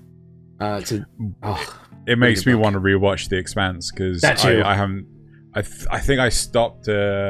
It was the season after Amazon took it over. Yeah.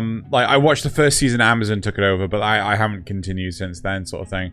Because I was like, I hate this episode, like 1 a week crap. So I just want to binge watch it. Anyway, so yeah, that's it for the main topic. Let us know in the comments, what you thought of our ideas. Please don't rag on us for liking sci-fi. We do like sci-fi, but. Hey, Tremors is well, I guess it is kind of sci-fi. Yeah, and the Prisoner wasn't. I specifically had forced myself to find one that wasn't sci-fi. Actually, to be fair, I was like, oh my god, I could do StarCraft. Then I would have 3 sci-fi. I need to not do StarCraft. It was like, I need to do a fantasy setting. Fuck, like the only one I like is sodding Warcraft. Anyway.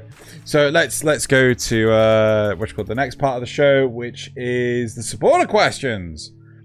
Right, so Tenno Conman, for my first trick, everyone that hears this is going to think about liking, subscribing, and hitting the bell icon. They may be thinking about checking out links in the description for Xeno's Discord and more memes. I can definitely say that. Definitely say they will be thinking about leaving a comment, which we read every week. I cannot, however, trick people into actually doing any of these things, which I was hoping viewers would do anyway by now, just so I'm not sad. You wouldn't want me to be sad, would you? No, I definitely wouldn't want Tenno Conman to be sad. So, Tenno Conman. Oh my lord, what the donks is... Okay. Tenno Conman also says, for my first pitch to match the theme of this episode, I need to get Nasuth or Xeno to read this to Loz. Oh. No, I need Nasuth or Loz to read this to Xeno. Okay. Yeah. Do you want to read it, Loz? No, you do it, Nasuth. Okay, Unless you want me to. Sorry. I got this new anime plot. Basically, there's this high school girl, except she's got huge boobs. I mean, some serious honkers. A real set of badonkers, man. Packing some Dobon honkeros. Yeah. Massive Dahon Kaban Clues. Big old I watched a video of this earlier, and it's still impossible to say this. Tunhunker Cougars. What happens next? Transfer student shows up one day with even bigger bonka cougars. Humongous hungalong. So what do you think of his pitch? I'm so glad I didn't have to read that because I think my brain would melt. Jeez. Huge. It should have been boobs, not boobs. Boobs. Boobs, honkers, badonkers, dubonk honker heroes, dabo hong kong conquerors, ton hong gong cogaroos, bong hong gong conquerors, humongous hulong hong mong hong gong gong long mongo. Yeah, you see, you just gotta give up at the end. Oh, that's a great one. That's a great one. Thank you, Tenno Conman, for making me not read that. I don't know how they're gonna stretch themselves to find some more plot for season 2. Yeah, but I'm buying. I say fund it. It's guaranteed to me. It's money in the bank. Yeah. Season 5 of High School Double D. Now High School Triple D. So, Zrugel says, have you heard the fan theory that Snowpiercer is the sequel to Willy Wonka? I have heard that. Factory. Yeah, I have. Oh God, someone went through this with me, and I completely agreed with this, but yeah, there's a blog article or something that went through all the details and explained how this falls into this and this and this and this and this. And it's like, that kind of makes sense. My favorite one is the bit where they have to, in Snowpiercer, they have to use kids to operate some part of the train. Yeah. And the line though is something like the components went extinct or something. It's a really weird way. Yeah, it's clear like the Oompa Loompas would fit perfectly into that, and that's why they have to use kids. It's like, oh yeah, because the Oompa Loompas ran everything and they the train, and it's like, oh, it's so it's amazing. It can't not be. It has to be. It has to be. It does make sense. It just makes sense. Zrugel also asks, did Nasuth ever show any of you those old Gone Wild commercials? No, but I will after this episode. I will force them to watch at least one. Right. Then we've got How'd Rickus Get In Here says, did you hear about the anime fan who worked in programming? He was a weeb developer. Wow, we're making our own Christmas cracker jokes. Good job. Yeah, pretty much. Okay, moving on to the comments for this week. Nick Evans says, I'm going to bully Xeno with this week's supporter question. Yeah, he said next week's, but I changed it to this week's because you've now been bullied. I honestly didn't feel it that bad because I just had to sit here and listen. I didn't have to fucking read that damn thing. I mean, it's fine. Alteria Faith says, I do like Loz, his rants with regards to gatekeeping. I think that is, I do like Loz's rants with regards to gatekeeping. Battle Angel Alita had pretty good looking real life action, by the way. I assume that's adaptation. Yes, actually the real life action adaptation. That is so much closer to the manga. Yeah, now that I know that it's closer to the manga, I'm with you. It's so much closer. It's untrue. Without that knowledge, it looks horrible. But with that knowledge, it actually looks fine. Yeah. The real life Pokemon was also decent. So I've heard. The same with the Sonic was actually really good. Yes. Oh man, I love Sonic. So good. Same with the FMA real life. No, I disagree. That is no. I don't know. I don't understand how you could say that. I have watched that. It is terrible. Awful. It is. I'm sorry, Arteria. I don't want to say you're wrong because you can like whatever you want to like, but you're wrong. I will have to say I can't. No, not the FMA one. That was so bad. Stromest Void Shell says, I wonder if the Anya Tamagotchi will read our minds. That's hilarious. That's hilarious. That's real, though. I think anything can be negative if it's taken too far. Glad you guys discussed this. It was a good listen. So that was the fandom one. So, yeah, there we go. Right. Zrugel says, better Kanpai this week, guys. Because the prior week, we couldn't see it was awful. Yeah. the audio level was. Nasuth did a Kanpai and we didn't join in, and we're like, well, we can't see the bloody intro. Yep. Oh my fault. Yep, so hopefully we're getting better at that. Zru also says, I hear and understand your idea of gatekeeping laws, but I don't think the key to preserving something is to keep people out. No, you're right. It is. That's the thing is though. Sorry, there is a second part to this. There is a second. Sorry, apologies. I think that those are two separate things. Though I do like the idea of preserving the spirit and quality of the franchise, I don't think fragmenting or isolating the fan base is the best way to do that. Yeah. So the thing is, in this day and age, we see everything as all or nothing, absolutes. Everything is an absolute. There's like, if you say the word gatekeep, that means you're not letting anyone in, and it's just not true. I would say, because Rugal's right. If you did go to the absolute gatekeeping and say like, no, you have to read the eternal scriptures and watch every episode backwards in an upside down inversion Chinese to be able to understand what the original author's intent was. No, I'm not saying that at all. But there's shades to everything, and that gatekeeping also means you let people in, but when those people are in and start saying, or doing things that break the spirit of it, yeah, that's still gatekeeping. Yeah, I like Komi can't communicate, but wouldn't it be great if she talked a little more? She's got such a nice voice. Yeah, she should just talk more, because I love the way the actress sounds. I love that voice actress. So it's sad she's not getting to talk more. She should talk more. They should change it to talk. Actually, that's the last point. It's like, it's called gatekeeping, as if that's it. Is that it's a gate and that people, once they're in, you just ignore the gate. No, it's a term. But it means that within the community, you also not police it. I don't want to sound kind of strict, but that there is some sort of maintenance there to go, yeah, we love this thing, but we need to maintain the thing. And part of it is bringing in new people, because if you do just isolate and don't let anyone in, eventually your thing will be forgotten about. So yeah, it's about being able to discuss it and yeah. I can't remember who it was, but there was someone that was going over reviews of Komi Can't Communicate, and they were just completely slamming the show exclusively because they wanted her to talk.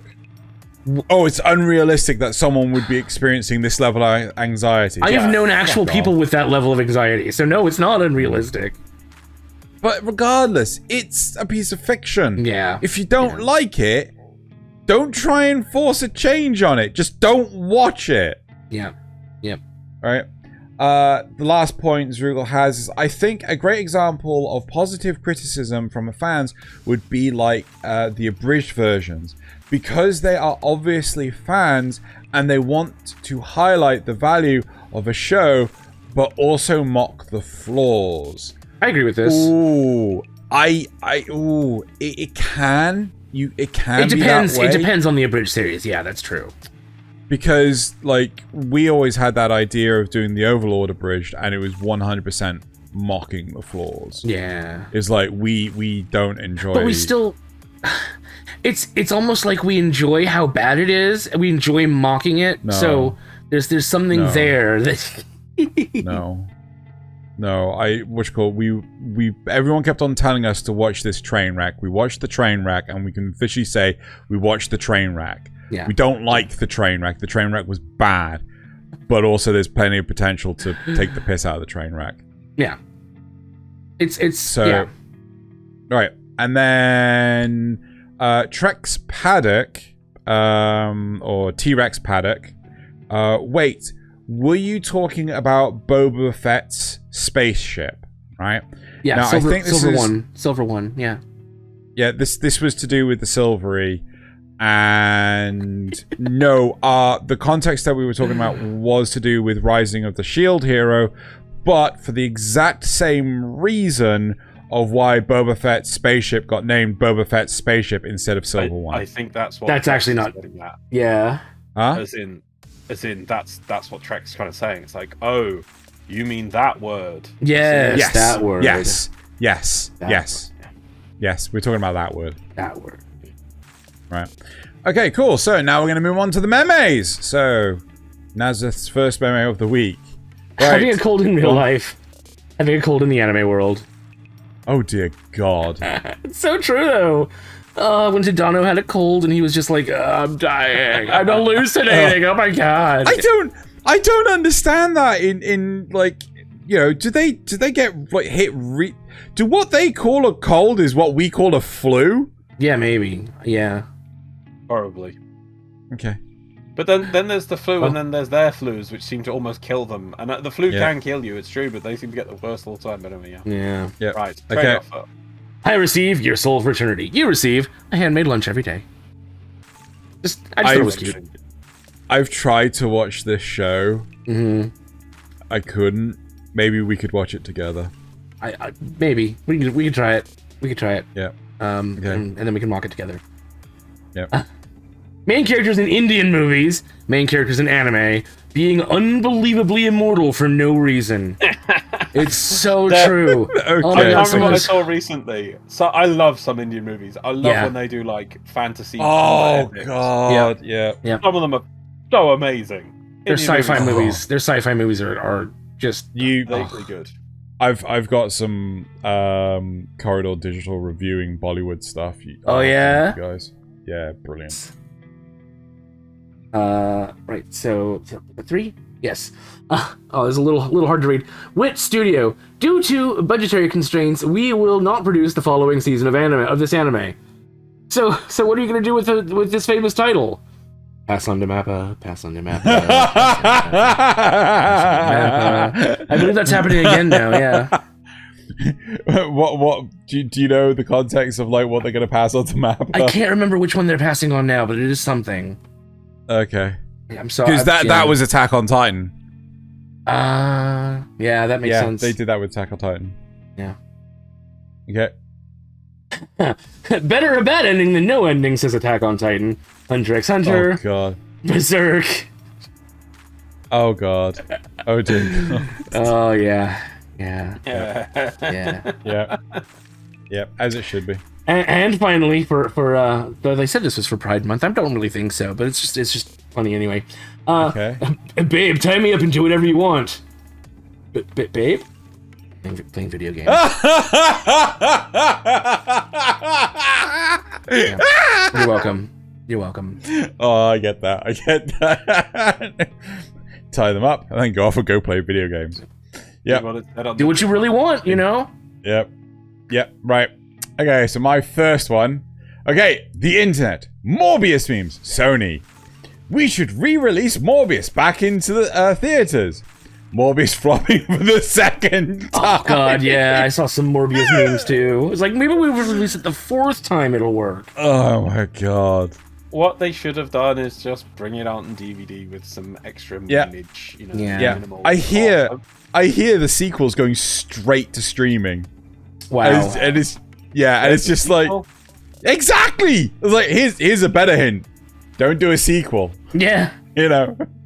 Save that money. There's probably some contracts involved or something. You've made the Morbius character now. The Morbius character is now a joke. So go and make the Sinister Six film. Put a lot of effort into making it a Sinister Six film, and then jokingly tag on the Morbius memes to make people drag them in through that. That's what you want to do. There you go. Try and make a good film. Don't really release your piece of rubbish because it was a piece of rubbish. Good film. Well, who would they have as Spider-Man? All of them again. Bring them all back. Okay, fine. Next. Oh, I got money before. Do it again. Oh, you also had a trade offer. Right.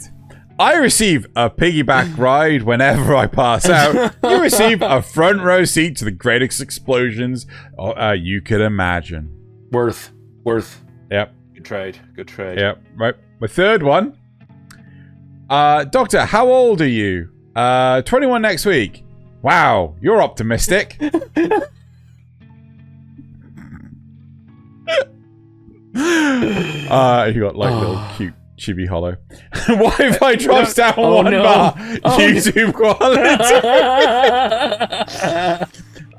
So this is specifically relevant to this week's or last week's last week's episode of Code We Can't Communicate, where fuck knows where that something animation happened. Went. Yeah. So it clearly happened. Probably like a lot of the staff were ill or something. Interesting question, Xeno, because this will be very poignant for you. When 86 came out, they actually delayed episodes for, I don't know what the reason was. I think it was more the voice actors and the art thing. Yes. would you have preferred, like, this is showing the opposite, so do you want them to release stuff when it's not ready, or would you prefer for it to wait and come out when it's done properly? I think I would rather wait. I'd rather wait as well. I'm hoping that it's going to be a 1-episode thing, and whatever studio, whatever's been covering, at least gets more time to do this next one. Because... But if you wait, then you don't get genius memes like this. What I hope will actually happen is that for the final... We've had loads of good Komi memes. We will have like a better quality version of that episode where people's faces are actually their faces. So... Oh, you think there's moving on for the DVD release? Yeah, they've done that. Anime studios typically do that. So number 5. Japanese man spends $15,791 to look like a dog. God. What the fuck? Shut up and take my money. And got Fry pretending to be Chainsaw Man. I would 100% do that. Oh yeah. Oh yeah. Is that person in a suit? Or is Yes, that's a person in a suit. This is their knees. Right. This is their. Well, Yeah. I guess that's a tail, but yeah. This is their arms. This is their head. Yeah. Yeah. Right, but it says to look like a dog. That's a suit, right? They haven't connected that to their flesh. That is a suit. They haven't Okay. You know. Yeah, it's like a really, really, really advanced fursuit. They haven't turned themselves into a dolphin. They're not. Yeah. No. Yeah. If anyone gets the South Park reference. Yeah. Right. So my last one. Senpai of the Pool. What is your wisdom? Wake up, you're in a war, and I'm a tank. Oh, Fluff. You're not an anime girl either. I've seen this one before. I've seen, right, I love this one. I've seen this one before, but I've seen that one before. Yeah. And, like, I've wanted to have this on the show for fucking ages, and I have not been able to find it until now. I love this one. Wake up, you're in a war. That's a really good And one. you're not There's a reason it's a classic, you know? Well, it's just so meta. I love it for being the, discussing the whatever of the whatever. Give us your wisdom. And it's just the complete destruction of it. Fucking leap. Yeah, that's great. But if you want to see more memes, go to the Twitter of twitter.com/Kanpai_cast, and you'll see 3 memes daily of this, if not better quality, because they're always like top or hot memes according to that day. Still so much Anya, but also other things. Oh god, you always have to set these things up before Saturday, because the second it's Saturday, nothing but fucking Anya memes for 3-4 days. Yep. Right. Okay. So next week we have Did It Deserve a Second Season? Where pretty much we're watching stuff that we're like, oh my god, this should have had a second season, or dear god, how is this having a second season? And yeah, that's pretty much it for this week. So thank you very much, everyone, for listening / watching. And now it's time to bottoms up and Kanpai!